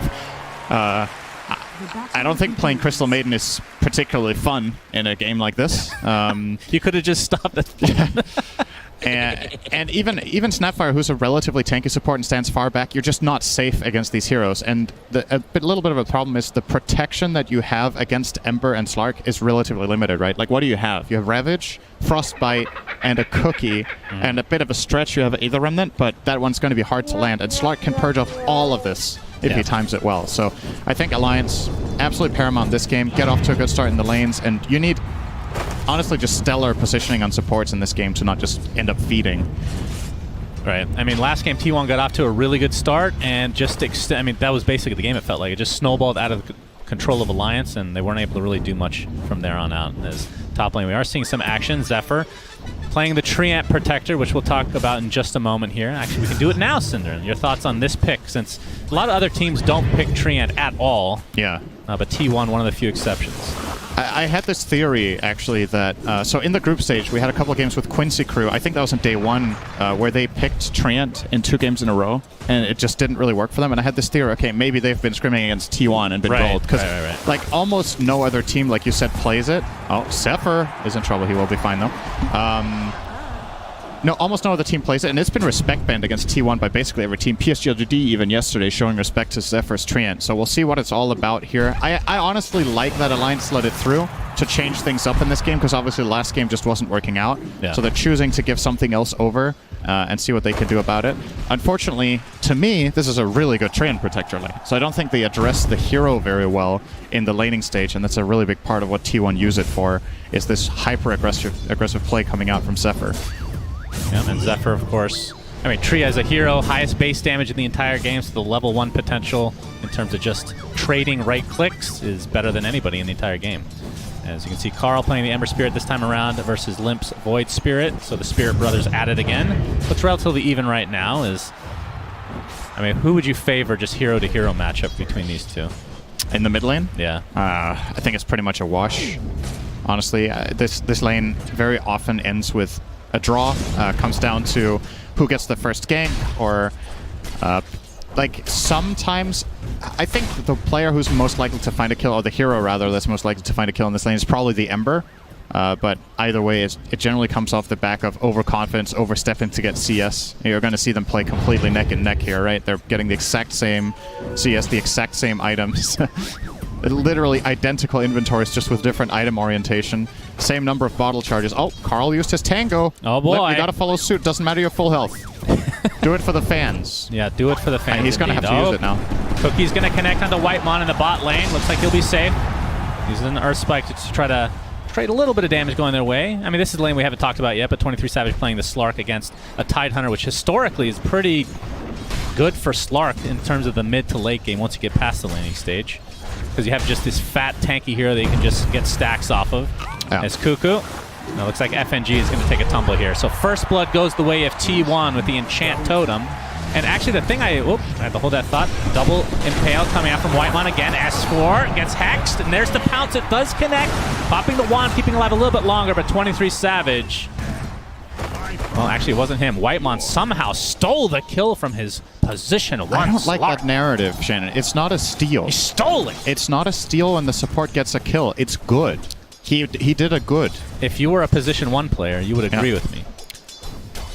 I am very much not a position 1 player. I know. And I'm all about the team. Yeah. Getting a good game for your support. He's going to pay it back to you later. Yeah, we'll see. He will do something with that gold that's going to make you really happy. Don't you worry. Zephyr in the trees right now has his Nature's Grasp ready to go. Has 2 levels of Leech Seed, so can do even better trading. So they're able to potentially find a kill there. FNG, obviously one of the slowest heroes in the game, is Nico Baby. Not a whole lot of mana to speak of. A nice fissure. Nico Baby forced to go up top. Enchant Totem is there, but don't think they'll get the kill. But he's going to take heavy, heavy damage as a result of this. In fact, Zephyr might be the one in trouble. Okay. They're just going to turn it around. So Alliance getting their first kill of the game. That looked good for T1 because the Fissure and Nature's Grasp were lined up so nicely, and there was no path for Nico Baby to take. He's just tanky enough, and obviously a little bit clunky with these 2 melee heroes walking in together, end up blocking each other, can't really connect onto Nico Baby, and obviously the Crystal Maiden as well, doing a lot of work. Now FNG, however, is out of mana, and he does not have the aura yet, so he's going to send out 2 Mangoes as well as a Sage's Mask. So for a little bit of time, he will have some downtime here, but doesn't really matter. Cuckoo is just free farming close to his tower anyway, and I don't think FNG could have done that much about it. So, yeah, you can see in terms of CS, Carl just slightly ahead of Limp right now as you're going to get the Sleight of Fist. Here comes Zephyr from the side. Gets off the Nature's Grasp, going to slow a bit with that Leech Seed as well. Limp in quite a bit of trouble. Pops a Fairy Fire. TP support coming. He's dead. Zephyr. Yeah, the last Sleight of Fist, and now FNG might be in some trouble. He's dead. Double Remnant. Zephyr will be able to get up a couple right clicks along with the Leech Seed again coming online. So double kill for Carl to start this game. T1 doing very well. I was going to... Man, it's a good thing I didn't say it because that would be a caster's curse, but for the mid lane, Limp definitely off to a better start until that point. Yeah. And now Carl is going to pull significantly ahead. He's level 6.5 against Limp's 5.75. I think Carl's net worth has to be up by a few hundred. 800, or 700, pardon me. Yeah, Limp trying to get some retribution here onto Carl. Oh, he does get the stun. Yeah, Carl needs to back up despite Whitemon being here. Well, never mind, Zephyr's on the high ground as well. It's a 3v1. Oh, if Limp dies here, this is he gets hexed as well. T1 looking for another kill on the mid laner for Alliance. Okay. Oh, he gets off. Oh, he's going to mitigate a little bit of damage there. Turning it around. Okay. Gets 2 kills before dying. At least gets something out of it this time, Cinderman. Talk about value Resonant Pulse. They thought they had the kill. You saw Carl already backing off. He was like, all right, Trey on the line, you just hit him once each, he's going to die. He gets that damage block through that 2-hero Resonant Pulse connection, and then he gets level 6 from the first kill, so he can jump on the second kill as well. So a nice heads-up play there from Limp to get something out of that. Because that looked like he was just completely doing bottom lane. Absolutely. 23 Savage and Whitemon connecting on S4. He's playing on the edge here. S4. Get a lot of stacks for 23 Savage now. Whitemon with Zephyr's company should be able to take S4 out. He gets off the Gush, but won't be enough to find his way to get the kill on 23 Savage. Halfway to level 6, and once he gets to that point, it's going to be extremely hard to kill this Slark. You know, dying as an offlaner with a creep wave like that, you're just so sad. Like 23 Savage just denied 4 creeps. He denied a full wave immediately after killing the Tide, and now he's just going to stabilize down here, find his level 6 very soon. It looks like Alliance will try to gank him before then, but keep in mind Slark has night vision, so your angles are a little bit more limited here. And 23 Savage even has a read that something could be coming his way, playing very cautiously. Might even take level 6 just from range without going for the CS. Oh, never mind. We'll be bullied away by his 4 though. Yeah, still level 5 on the Tidehunter. And as we talked about 23 Savage, this wave should give him level 6. He's given solo XP. There we go. So has his Shadow Dance to work with. Talk to me about... I mean, this looks like a really good Slark game, like theoretically, against Medusa, against Tide. I think so too.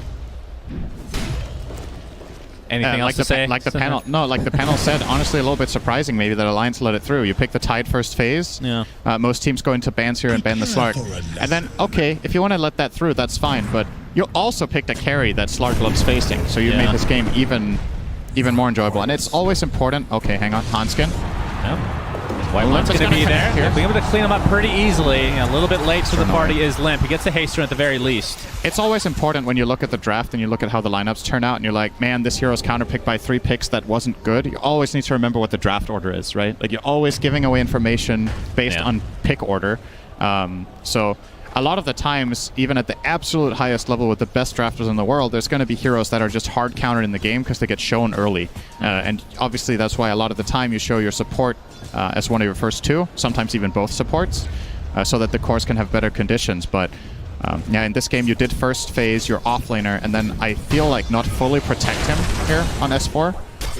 So that could end up costing Alliance dearly. He will find his level 6 minute 9, which is not all that great. Cuckoo level almost 8 on the Shaker for comparison. And this is while I believe both position 4s on the respective 4s have the same experience as well. So it's just raw offlaner difference. It's not like one of the 4s just took a lot more experience in the lane. I almost said stole. Bad influence from you there. It's not stealing. It's cooperative gameplay. Okay, we don't need to. We don't need to spread this agenda of playing cores against the supports even more than they already are in public games. I mean, to be fair, it's gotten a lot better over the course of the last few years because everybody's getting farmed now. Yep, we have the Hex to start things out from Whitemon. This might be another death, but Cookie keeps him alive a little bit longer, but not long enough. FNG not able to save his mid laner. Limp now with his 3rd death of the game.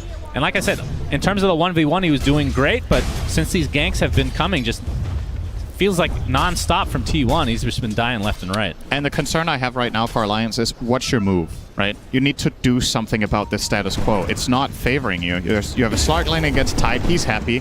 Shaker's lane against Medusa. He's also happy. He's just, like, Kuka's just farming lane and jungle. He's out-farming the Medusa as Shaker in this lane effectively. His net worth being higher by about 300 right now. And as we've already covered, Karl is 5-0. So you're also losing mid. So you have to make something happen in the game. This is not the kind of game where, oh, we'll just park, we'll stack some Ancients, park Medusa mid, go farm the triangle, and then we're going to have this, like, strong timing, because in a few minutes, T1 is going to be running at you and pressuring you, and you're not going to get that area for free, so... T1 getting credit for another kill. I mean, speaking of Ancients, there is a stack for Medusa to eventually take, but you can see that there's a somewhat aggressive ward also placed in that area for T1. So when that is being taken, they'll probably try to contest. 23 Savage trying to get some trade-off here. Might dive here. This is dangerous, though. Yeah, he's going to think twice especially about with 23 Savage having his ult, so a lot of passive regen now. Karl gets off the Searing Chains. S4 is going to apply the Ravage, but will it save his life? Negatory. Sleight of Fish finishes him off, but Limp & Company might be able to get some beautiful trades here. Karl does one more Sleight of Fist, but dies shortly after. In the meantime, 23 Savage destroys Crystal Maiden despite getting that freezing field out for about a half a second. Hanskin looks to be next on the menu, but he does get Cookie off in time. 23 Savage, okay, we have the Mortimer's Kisses from afar, but they're going to go for the Limp kill. They'll get it successfully. It'll cost him his life. But he does get the stack at the very least of Essence Shift. Nico Baby all alone in the mid lane, so this is exactly what Alliance needs. Pretty good for Alliance overall here. It might have looked like a bad Ravage, but ultimately they do get pretty much value out of it, finding those 2 kills and almost a mid-tier 1 tower. Lovely play from Nico Baby, especially to make that judgment call as Medusa to go push mid minute 10. That is not an obvious choice to make in this game state, but looking at what was happening bottom, it was definitely the right call for him to go there and get as much out of it as he could. You've got to be like a shark, is what he says, and not exactly the most hyper-aggressive carry that can be like a shark that he's playing here, but he's finding as much food as he can there in the mid lane. That's true. I mean, very slow when Medusa. I think of Nico Baby, I actually do think of Medusa because it's literally tattooed on his neck. Yes, so that is true. He has some sort of affinity with this hero, Cinder, and so we'll see how he performs this game. Tier 1 tower. Yeah. It's pretty low on HP here, and T1 want to try to... Well, S4. I mean, this is what Tidehunter does. Just puts his fat-ass body here. You're unlikely to access this tower without a siege creep against Tide with the heroes that you have right now. So S4 making the right call to go there, and then Nico Baby's back to the jungle, probably going to be looking at that Ancient stack. Might triple stack it here before 13 or even quad stack it. It is being pinged by Zephyr, so he kind of has the same read that, you know what, this is probably what Alliance are going to be looking to do next, and he's completely right. The stack is now coming in from Hanskin, so would imagine a smoke play could come up soon. I'm hearing a pick pull. Yep, that was used to stack. Very important that he had pick pull to be able to pull that off successfully. They didn't stack, did they? Okay, good effort. I think the timing was off. Yeah, maybe. The pick pull needed to be activated about a half second earlier, Cinderin. Maybe he activated pick pull and the Ancients got scared and ran back. Yeah, they'd be scared by a pick for sure. S4. Stuck inside the Nature's Grasp. Looks like he's going to be taken out. Does not have Ravage yet. Okay, never mind. Kraken Shield activates. That's good Away call. he goes. FNG takes him out there. Yep. From the lane. Nova saves him. Very good. It takes him out from the lane. Technically correct is always correct. Alliance Correct. looking to go on 23 Savage, who's very low on mana right now, but like here comes T1. Dagger on Shaker. They want to jump in. Oh, Pounce not able to connect for 23 Savage. Cuckoo. Like you said, Blink Dagger's there. It gets the Enchant Totem off.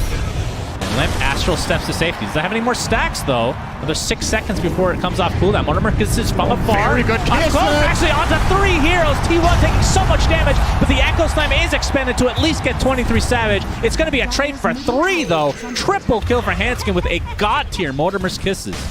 Oh my god, can you imagine a damage breakdown on that one? 3k damage. Not bad. We're 14 minutes in. That is some sick value out of the kisses there. And yeah, T1, they were really looking for that Void Spirit kill, but unfortunately, Lion could not fully connect. I think maybe if Cuckoo Echo Slam's there, that could have bridged the gap, but understandably doesn't want to use it, and just really hits a play there from Hanskin to find that angle and get a big old off. Yeah. Why is it called Mortimer's Kisses anyway? Why not? It should be like Mortimer's Belches or something, you know? Like he's not... I don't see the connection at all. I know you really want to make belches happen in this game, but there's only one hero that has those, and that's Pudge, and that's probably going to stay that way. It's too bad. This is one of the best Mortimer's Kisses we've seen this tournament for sure.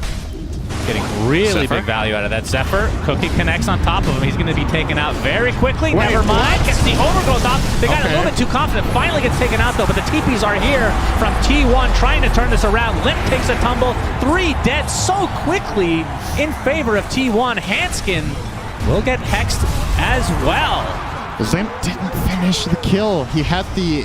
I mean, would that have made a difference, you think? He thought the Treant was dying, so he used Dissimulate, right? And he jumped away. Yeah, he thought he had it for sure. Yeah, what ends up happening is that instead of killing Treant, he gets a 2-man ulti off. Yeah. That allows his entire team to connect on both of them, so definitely going to be regretting that. Like, you probably have casualties there regardless, even if you do kill off the Treant with that Dissimulate, but at the very least, both not you and Tide, you don't I guess both the get fact caught. that you and it get- forced them to Ravage, right? Like, that's Yeah, the thing. that's S4 true. popped the Ravage because he was like, okay, I have to kill the Treant because we didn't get it done with the Void Spirit.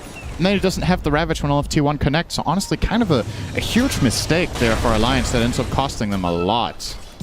As you can see, T1 taking the lead in terms of just the net worth alone.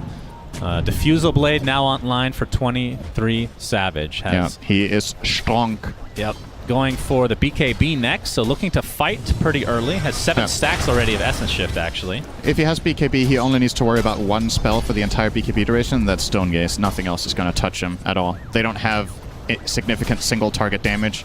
That's one of the things you trade off when you pick Medusa. She's a very good spread damage carrier, but doesn't, until very late, start having that heavy single target because your natural buildup will favor split shot for the farming, and you don't get like something like first item Daedalus or whatever, right? Like, not that any carry does that, but you get the idea. It takes time. You need 3 or 4 items before you truly start just standing your ground against Slark. So with that BKB, he can feel very, very safe. Oh, he's actually maybe getting eyes on Nico Baby here with that night vision. He sees him. Yeah. But it's going to leech a bit of the experience. Ancients are taken out for Nico Baby, so at least that is not contested. He's going to wrap around. He will see Hanskin here. He saw the Solar Crest being used, and that means Hanskin has no defensive capability from that. That's No the plus Diffusal Blade. armor. Will just cookie himself to the high ground, though. And we see the Stone Gaze going up, but a nice fissure blocking him off. Cuckoo, in the meantime, looks like that's going to be the sacrifice. Fissures and dies. So not the setup that T1 was looking for. A good defense from Alliance. Yep. As I've talked about in a previous cast, I always wonder, it gives an insight into what players are thinking when they ping heroes like this. He just pinged Snapfire Medusa. Looks like Zephyr is going to die. Gets off the overgrowth, but 100 seconds of none of that for him. Okay, I was gonna say I don't want to jinx it anymore, so I'm very hesitant now. That took quite a while, which maybe not so good a sign for Alliance, but they're not too far behind right now, so definitely can find an avenue back in the driver's seat for this game. Yeah, this bottom tower is definitely gone. Nico Baby's going to take that, working on his Scotty. He went for SNY, opting not to go Manta against Treant, which I think a lot of Medusas would. Overgrowth is very annoying to deal with for carries in general. Sometimes in the past, we've even seen carries go Manta BKB first two, just to deal with Treant on a hero like, for example, Troll Warlord, who's totally dependent on being able to attack in his ult. But Overgrowth, Searing Chains, there's a couple things to take off here. I feel like Manta would have a lot of value here, but Nico, maybe he feels like there's too much, so he'd rather have the status resistance, so at least he gets rid of them faster than having that one quick removal. I could see the logic in that as well. You're playing against Shaker and Lion, there's just too much. Probably. So I kind of like this way of approaching it instead of the Manta. I like how we just went through a little mind experiment where you've convinced yourself after talking. It's good to see. Yeah, it's very open mind. You're able to convince yourself of something else if you want. Oh, looks like Crystal Maiden is done. FNG trying to get the D ward. That is how all machine learning works, by the way. I train against myself and come to a conclusion. Yeah. So that is quite that's shockingly accurate and disturbingly accurate, in fact. Nico Baby, like you said, working on the Scotty now. As Alliance trying to stave off elimination here in game number 2 of this best of 3. S4 trying to TP out, but the pounce will cancel. Whitemon in the vicinity as well. S4 trying to run. S4 trying to move. He's not going to move. S4 trying to cast a spell. Thank you for the commentary, Synderen, as always. S4 trying to respawn. I would love for you to cast a team fight. Just Synderen trying to robot cast. voice. Robot cast. Sounds good to me. 23 Savage now. Still a ways away from the BKB. FNG. Yep, that's another death for him. 23 Savage now with 9 permanent stacks of Essence Shift. Gonna harass Nico Baby a bit. Free stacks. Yeah, and of course you can see the power of Slark against the Medusa just drains the mana so much faster, especially with the Diffusal Blade on top of that. We did say it was going to be a hard Maiden game, man. FNG is just... I don't know, I'm not in the booth. I would imagine he's not particularly having fun. Not seeing a lot of voice lines, not seeing a lot of laughing. Also can't see him, so that would probably be a little bit hard to see, but... True. It is, it's tough being a Maiden in this game. And... in hindsight, you know, Alliance, when they picked it, perhaps... This is one of those picks that's easier to criticize because with the information they had available at the time, you set up even more for a good Slark game because it's good against Maiden, right? Yeah. And the heroes that you saw at that given point in time was, I think, Treant, Lion, Shaker, which, from my perspective, Crystal Maiden doesn't perform particularly well against. So maybe you were just really hungry for the aura for your Void Spirit and Dusa. But yeah. Tough game for FNG, that's for sure. No doubt. We got the finally gets dagger. the D ward. He fought hard for that one. It's so hard to ward against a Slark. The fact that he just knows that there's vision in the area, especially with the pro. I mean, in pubs maybe it doesn't matter as much, depending on the skill level, but pro games it is so difficult. Yeah. Yes. It's honestly one of the... that's what makes Slark such a powerful hero when it's a good pick against the enemy, is the added benefits. It's the fact that you get a hero that can find wards and has 1800 night vision. Just a super crucial part at the highest level of engaging fights, getting information for free, making the right decisions. A lot of the time, Slark actually ends up winning the game because he has information that other carriers just wouldn't have in the same position, and you just make one good call that wins you a team fight and gets you Roche. Just flat out off Shadow Dance and nothing else. So, yeah. Cuckoo has his Ags on the way, so we'll be able to use Enchant Totem to initiate along with the Blink. Yeah, position 3 Earthshaker always feels pretty good because you can get these items really fast compared to what we're used to. Oh, they're going to see a big collision here. Yeah, that's true. Fake Grenade on Earthshaker, pretty disgusting. S4 trying to tank things up as the initiation comes. Carl, let's see the BKB picked up, or popped by 23 Savage, going to town on S4 in the meantime. You can see Ember Spirit creating so much space on the back line. Nico Baby forced his ult out. Now Hanskin Not quite going to die here. It's nice taunt onto Carl, but there's the double kill with the Sleight of Fist. He's taking a lot of damage, though. Can he get out in time? It's 23 Savage just focusing on Nico, baby. There's the Overgrowth to keep them in place. There's so many stacks now, but finally the Ravage comes out onto S4, but it's not going to matter, Cinderin. This is going to be a full team wipe for T1, and they barely took any damage.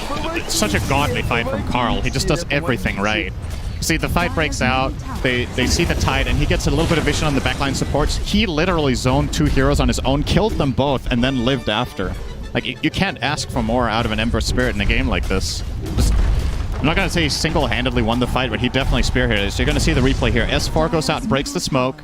They're going to poke him a little bit here with Slight Chains, and as soon as Carl sees the backline here, he's just immediately going to go in, BKB up, kill Maiden instantly. Not that that's too big of an accomplishment, but then he's going to go on to the next targets. Notice how Snap can't play. Like, Hanska can't play his hero here. He then kites away. Yep. This starts looking dodgy. Good slight. And then ultimately gets to reset position. The Hex there at the bottom of your screen onto the Void Spirit, keeping Carl alive. So really good teamwork, and that is just sealed it right there. As we see FNG now gets up the freezing field for just a little bit, but not resulting in a kill as of yet. Zephyr still more than healthy. Yeah. Divide and conquer right there with that fissure. Alliance are just not finding moments right now. And while Nico Baby is really farmed this game and is having a good time, the rest of the team are just lacking severely behind based on the nature of the game. Like, yeah, you're going to be able to farm on at least 1 core in most games like this, but Medusa can't carry this game on her own. There needs to be more damage than just that split shot. And right now, Void Spirit, what are you sitting on? You have not even a Kaya Sanj, minute 24 for Limp. Having a very tough game here. Lower net worth than the 3 Tide, who's 0-6 in the off lane. Limp 2-7 on Void. S4 with Hood, Halberd, at least has some sort of defensive tool against that Slark, but the problem is you can outlast, but can you even kill? That doesn't make sense. Outlast was the wrong word. Okay, Makes Nico a lot Baby of sense. Nico Baby. He gets off his ult. They're just going to try to withstand it. FNG and company have come to help out as well. Sleight of Fist doing so much damage. FNG again dead. No big surprise. There's the Searing Chains now. Nico Baby trying to stay alive, but it looks like the right clicks will come through. 23 Savage getting that one with the BKB activated, and they're not done yet. Looks like Hansking is next on the list as S4 and Alliance are starting to crumble here, Cinderin. T1 looking primed to take this series 2-0. They lose 1. It's only Cuckoo. 6 for 1. 6 for 1. That is true. Die back on FNG. And into the Roche Pit, T1 goes. So you can see a replay here. The initiation on to Nico. I mean, the fact that you have a here again, we talked about this before, but Slark against Medusa just feels incredible. Yeah. Like, is there a better a carry versus carry matchup for against Medusa? I think it's up there. I think Slark has to be one of the best. I think Ursa deserves an honorable mention just because of how much mana burn he can get out so fast for the overpower, but yeah, it's definitely up there. And like you said, Slark being one of the best. We can go back to the draft all we want. Obviously, the game is being played out right now, but probably something that Alliance aren't too happy about. Someone who is happy there, though, Zephyr, definitely having a great time. They chose to give him Treant this game. I think he's done an excellent job. In all honesty, it doesn't feel like Treant has been the absolutely most integral reason why this lineup has worked, though. It's something to think ahead for the other teams that are very likely to face T1 now, as Alliance are very much on the back foot, but perhaps prioritizing other bans against this team could be worth it. Look at that change in just the last 9 minutes. Slark and company are up with a 19-1 chance of winning. Yeah, that is rough stuff. 94% win rate, or win probability for T1. Still 4 minutes to go with the Aegis, so plenty of time for T1 to farm the map. Make sure that Alliance gets kind of starved out of the areas that they want to farm, and eventually go high ground. They don't have the best high ground, again. We've talked about this before, but T1's lineup, that's, I guess, one of the negatives coming out of it, but they have so much safety on their course. That's the thing. Like, Slark and Ember can farm hyper-aggressively because Alliance's ways of killing them are super limited. I honestly think you can't kill either Slark or Ember without Ravage. Yeah, you need Ravage. You can't chain stun long enough, and S4 doesn't have Dagger. The thing that they're missing, I mean, again, this is hindsight, but burst damage against Slark would be very nice in this scenario. Oh, here we go. Jump in from Carl. Looks like FNG is just going to die. No, actually lives with barely any HP, and then finally gets taken out first as Carl will go back to safety. 23 Savage on the back line now, trying to target Limp. You see the fissure come out as well. BKB dodging the Ravage as a result. Limp is going to stay alive though. Mortimer kisses from afar. Cuckoo taking the brunt of the damage here. Looks like he's going to drop the first to fall for T1, but 23 Savage looks perfectly healthy for now. Pops his ult. He still gets has one Aegis kill. too. Nico Baby, very low on mana, which means he is very susceptible to die here, Cinder. And 23 Savage resetting, going back in, a buyback. You see the mana drain coming from Whitemon as well. Nico Baby pops the wand, but to little avail. Zephyr does get off his ult, but the finger of death taking Nico Baby out in spades. No buyback for him. You see a nice freezing field come out, but it's going to result in the kill of Carl. In the meantime, beautiful impale on the two. S4 on the run, trying to get back into this base. Is 23 Savage not scared of anything because that Aegis is still intact. That was maybe a little bit too cute there from Savage, but he's obviously able to reset out of here. Guess how long would he have had on that Aegis? That was still a good 2 minutes left on that. It was maybe a little bit unnecessary, but 2 for 2 with the. I mean, that was a pretty long fight, and only 2 died for Alliance. You got to be happy with that. Although Nico Baby is the one that has to survive in these fights. Yeah. If they could have got away with that, losing any other hero than Nico, and he gets 1 or 2 kills, is probably a net win. But like this, it kind of turns into a draw. Got to keep in mind, Slark is getting a lot of those stacks now. 16 permanent agility on Savage. Surely you've got to pay good amounts of gold for this. Radiant structure. Yeah, that's just another, like, add that to the pile of benefits that this hero has that we talked about, right? Yeah, but there are a lot of Slark games that are not good, right? Yeah. Like, it does take a certain lineup for it to really shine. Oh, he unlike is some other looking. carries. He knows they don't see him. Shadow Dance is active. Yeah. Has his shard, by the way, so has the Depth Shroud to be able to use on teammates or himself. Yeah. Basically like a free ult. S4 up. He's going to get pounced on. I think 23 Savage is just trying to get away. And he will be successful at that either way. Out. They're just going to full reset. They don't have Carl. So we'll wait up. Carl's going to go top, start pushing that out. Obviously, with that, Ags can connect pretty quickly. Going to clean up that wave very fast with double Remnant. Yeah, working on the refresher. Already has the Ags in his inventory. So we'll be zipping all over the place. The win probabilities actually changed slightly in Alliance's favor in the last couple minutes. 1% down. Yep. All right, just another 50 good team fights, and then we're there. Well, I mean, they do have good team fights, to be fair, but the problem is really is Ember Spirit on the backline just killing supports. This is definitely doable, and what it's going to come down to is ideally that T1 go on Nico Baby, and you get to play your other heroes effectively, right? One of the big differences in that fight, like you pointed out, was that there was actually a decent freezing field for once, and it makes a huge difference. That's what ended up killing Carl. He wasn't expecting that burst of damage coming in from the tree line, so if you do set it up here for Alliance, it could work. Savage. Okay, instantly breaking the smoke. Yeah, Shadow Blade up. Got the ensnare coming out as well. BKB, there's the Echo Slam onto 2. Limp already dead in this engagement. 2 dead for Alliance to start this fight out. Nico Baby getting mana drain for a little bit of time here. It's 23 Savage. Now just focusing on Nico Baby along with Cuckoo, getting the stuns out. We'll see how that status resist works from this time. But the mana drain from that Diffusal and the Essential stacks are just getting out of control for T1. They only lose their support Lion and get 4 kills as the trade. And T1 looking to go high ground. There is a buyback on Nico Baby, but will it matter? The building damage is now coming through. At the very least, that Glyph kills off the siege creep, but this Slark with current 18 permanent agility and 68 stolen. Pretty good. Very fast. See the halberd being used, but this will be a full set of mid-racks in all likelihood for T1. As we're going to give some free stacks to 23 Savage. And T1 going to bide their time here, Cinderin. Like I said, these matches are just so important. You cannot give up leads like this. So likely to play quite disciplined, potentially even waiting for the second Roche. Yeah, it's not far away. The early respawn is in less than 2 minutes, so definitely is a possibility. I think T1 can just take this top tier 2 tower without too much worry. Carl is going to go and take care of that. No. And Savage will also be farming up the Ancient camp on the dire side. The whole triangle, as a matter of fact. FNG, I feel like I've seen him make this play like 7 times this game. Go to that cliff, place sentry, use a Nova, a D-ward, and go away. And he's died 2 or 3 times there. This time doesn't die, but unfortunately also doesn't find any ward. But whenever you find yourself D-warding that spot multiple times in a row in a game, you know what kind of game it is. Like, that spot is about the most offensive ward you can possibly place as Radiant that is not inside the enemy base.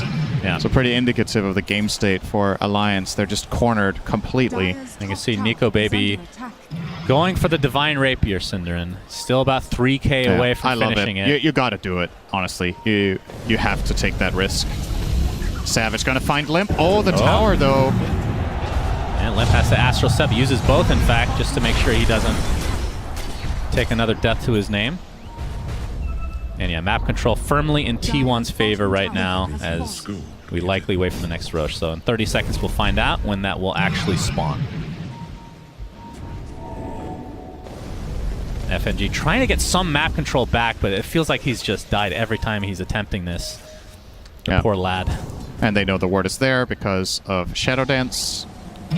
So get rid of that immediately. Nico Baby is exposed here. Alliance are trying to bait him. They really want this fight where they go in Nico. They feel like it's their only chance, and I agree with this 100%. Smoke up as well. And already gets popped. Oh, the Ember Spear on the backline again. Ravage comes out from S4. 23 Savage does take considerable damage, but again, FNG dies at the beginning of the fight. Carl, look at how much space he's creating. Just absolutely decimates Hanskin with just his remnants. Whitemon jumps in with the finger of death. 3 dead for Alliance, and they are likely out of TI-10 after this fight. Medusa takes a tumble. Triple kill for Carl.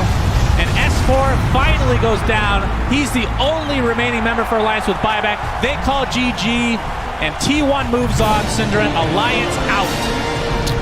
Yeah, there's just no doubt about it after watching these 2 games. T1 just clearly the better team at this event. Alliance got completely rolled both games. There were some glimmers of hope. Again, similarly to game number 1, there's like that one fight around the 10-minute mark. This game, it's the Snapfire triple kill bottom. The last game, there was, I think I was actually also in the bottom area that the fight happened that went well for Alliance. But aside from that, T1 just, you know, they rolled them. Like, there isn't really that much to say. They beat them in all aspects of the game. I like their drafts. They play better in lanes. They play better in the mid game. They got the Roche. They won the team fight. What was a bright spot for Alliance in this series? I'm really struggling to find it, which is a shame, because even if you lose and go out, if you put up a good fight or you looked good while losing, just wasn't really their day this time. Yeah, for sure.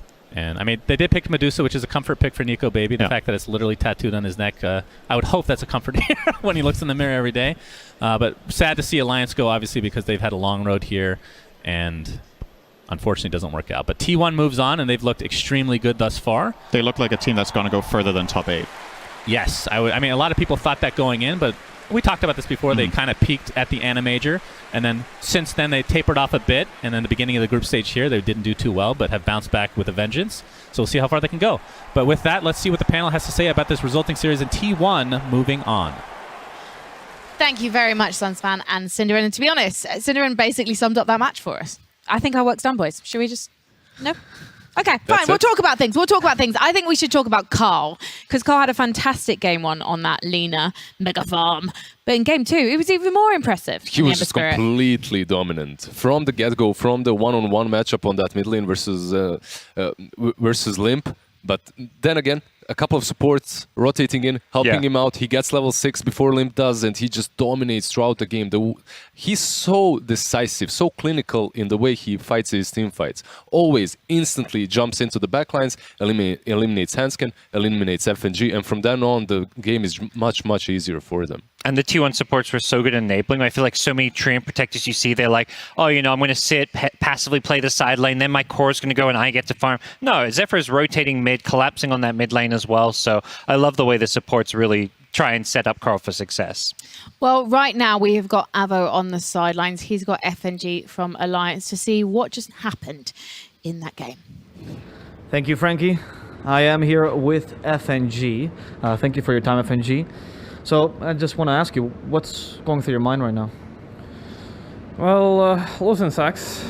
You know, it's like I can't really tell anything else, but because I mean it is what it is. You know, we lost. We way worse than enemy, I would say. I mean, they played well, and yeah, good luck, T1. T1 is a scary team, this TI, right? There must be some pride in losing to a strong team. I mean, yeah, of course. It's like it takes a lot of pride also to say that they're a strong team, you know, as well.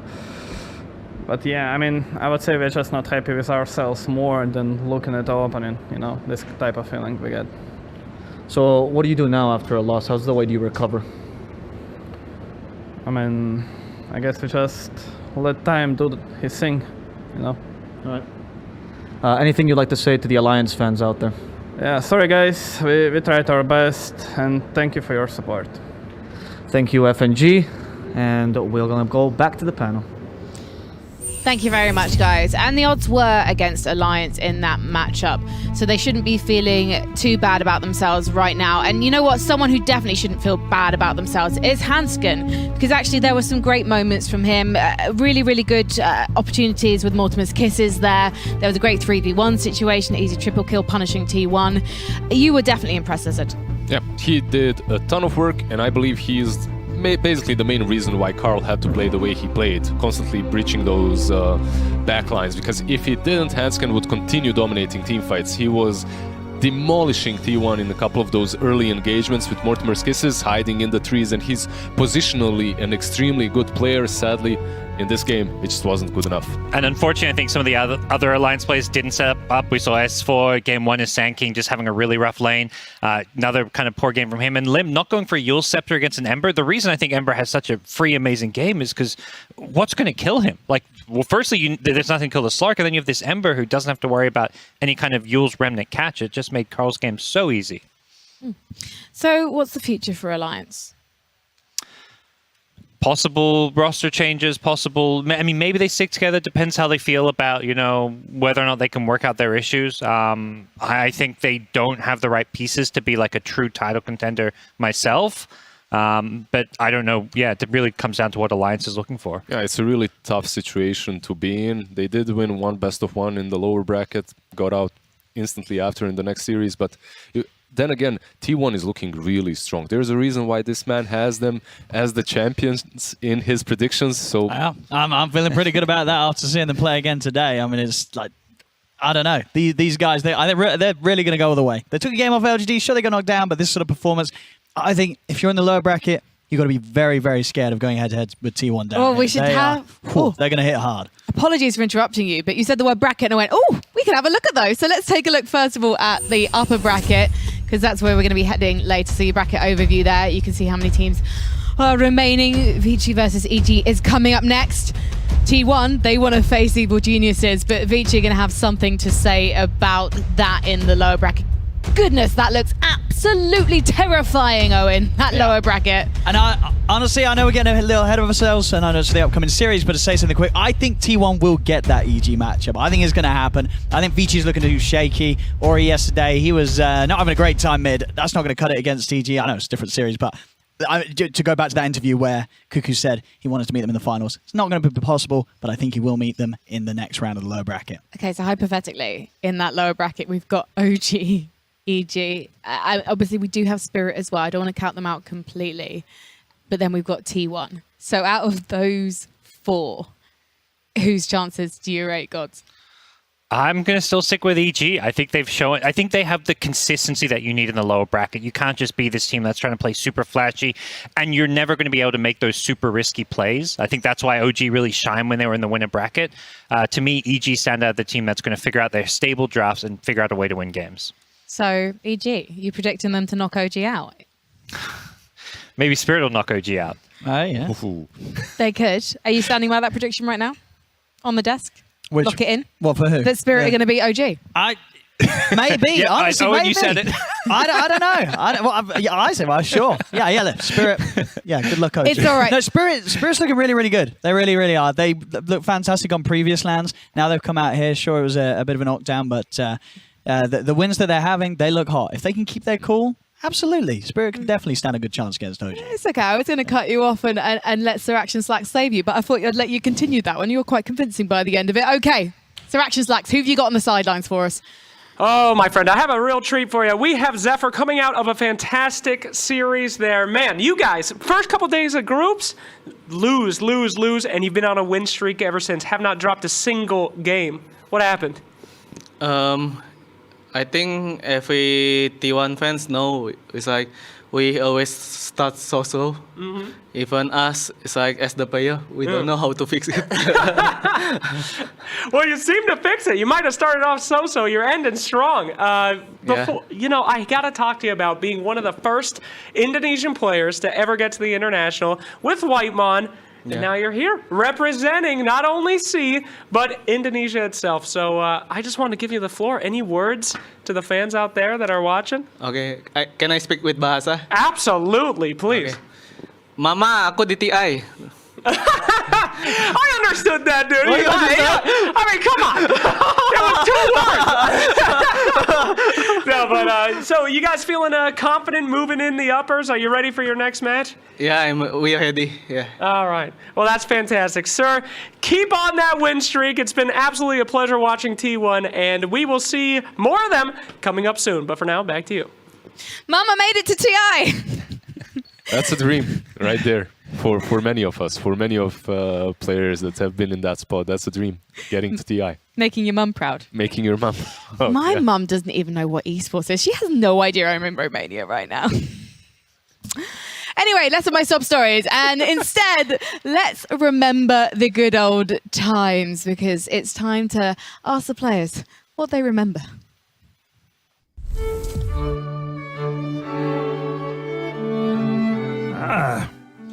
Welcome to the Dota Archives. Today we shall be discussing something many of you seem to struggle with: items. The game of Dota contains more than 200 of them, with many more having fallen by the wayside in Dota's march towards perfection! While many such items have been forgotten, sorry Fusion Rune, there are a few that live in our minds rent-free, as the kids say. One in particular everyone remembers. Iron Talon. The Iron Talon, originally designed to help your canny farm, but instead used by your worthless Legion commander to level 1 jungle. But don't take my word for it. Here we are. I say, pro players, remember when Iron Talon existed? О, талон. Мне очень нравится талон. Да, еще даже когда он в нейтралках был, я помню, во-первых, его сам себе берешь, и у тебя появляется возможность типа где-то проедать, где-то варды ставить, если ты пятерка, например. Плюс ты мог большого крипа просто нажать талон, там нюк, и он умер. I miss Iron Talon because the offlane can start with jungle. And right now, yeah, sometimes I want to start on jungle, so I cannot feed as offlane. That's the time you play post for, like you buy on Talon jungle level 1. It wasn't even Dota. You would just jungle. People in pubs would start jungling with Iron Talon level 1. There was like, it made no sense. It actually made no sense. 辅助玩家就打对线会比较用力，然后把对方大哥都打得生活不能自理，对方专野一下就起来，这种感觉真的很糟糕。You just find the Iron Talon and 7 minutes ago he comes with 2 items and scales you. I didn't think it was the worst thing in the world. Like, I think PMS was kind of the worst thing in the world. PMS. Poor man's shield. Back when offlaners were left to fend for themselves, this glorified plank made their lives mostly bearable by blocking 30 damage from every enemy attack. Try right-clicking me now, Crystal Maiden.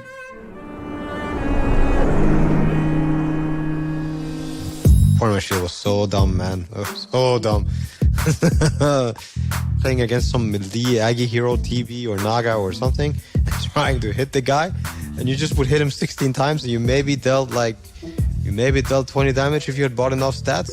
Yeah, it just was just bullshit. You just go to the lane. Either if you have 40 damage, which is support hero, you're tickling the guy, and you kind of feel like, well, you know, enjoy your lane carry. I'm getting the hell out of here. You know. The patch before it got removed, it was just every mid melee hero bought it and went mid, right? And then they just won the lane. It was too strong or something. It had some crazy block percentage. 这回的永远的谁啊自从青尾队被删了之后，我的火爆都很难上场了。Se sentía muy bien tener un escudo que te hace aguantar tanto, que era que como que venía el support, te pegaba y tú lo mirabas y simplemente lo ignorabas.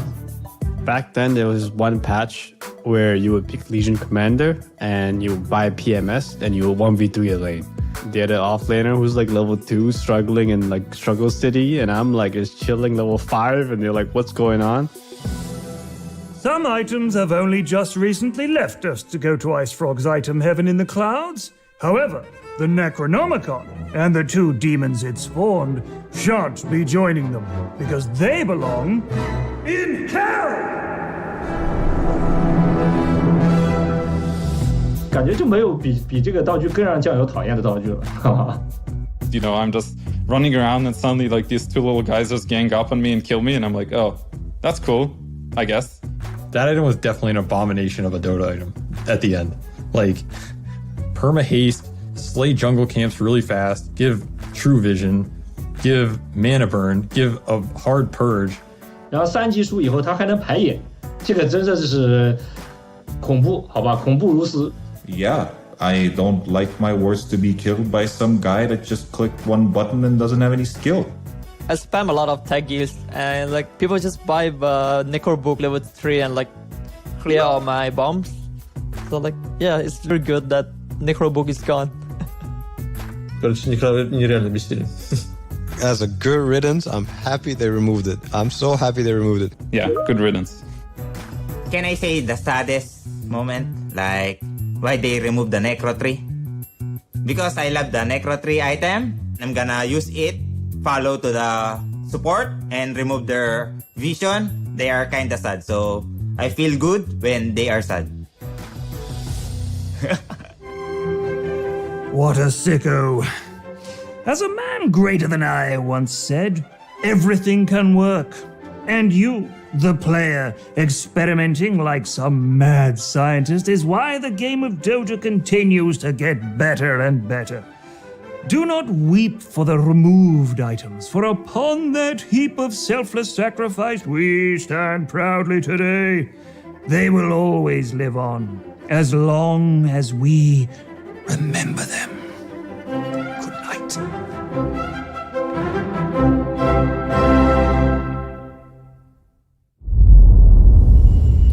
Ladies and gentlemen, welcome back to the International 10. There must have been some horrible conflict of schedules, for I am Sir Actions Lecture, panel host for this segment. I am joined by the weird man himself, the weird, the beard, it's Tsunami. We've got Jenkins as well, that's unfortunate, and the only person with any reliable analytical skill. Cinderin, so good to have you, gentlemen. What'd you think of the video? Do you remember when these items existed, Tsunami? Oh my god, I've humbled from the Iron Talon days. I was furious whenever all these offlaners were like, no, actually, you know, I'm too lazy to lane now. I'm gonna go jungle. It was a license to jungle. I despised it. Couldn't be happier that it was gone twice. In fact, it being brought back and then removed again just made it that much sweeter. Fantastic. Well, our teams are about to show up, my friends. We have Vici Gaming versus EG in a elimination bracket. The final of North America are going to be coming out soon. Jenkins, I will give you one word to describe this match. Go. One word. Hype. Hype indeed. Let's go ahead and welcome our teams as they enter the arena.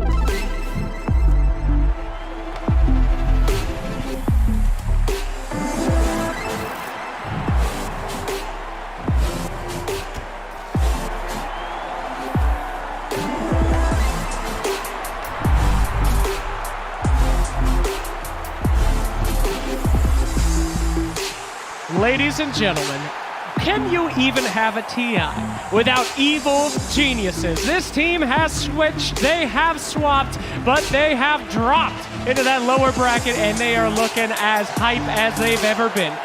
Before, EG used to say they love lower brackets. Going in low, doing the eliminations, snaking their way to the end. Well, these guys have done anything but snake, and they are slaying as they enter the arena. Look at Crit, the man himself, the legend. Ice, the most terrifying timber saw this world has ever seen. And our core, Yeah, boy. Is this kid on Molly or something? He's going crazy out there, this TI. And he needs himself an Aegis to finally cement the legend. And now, the next team.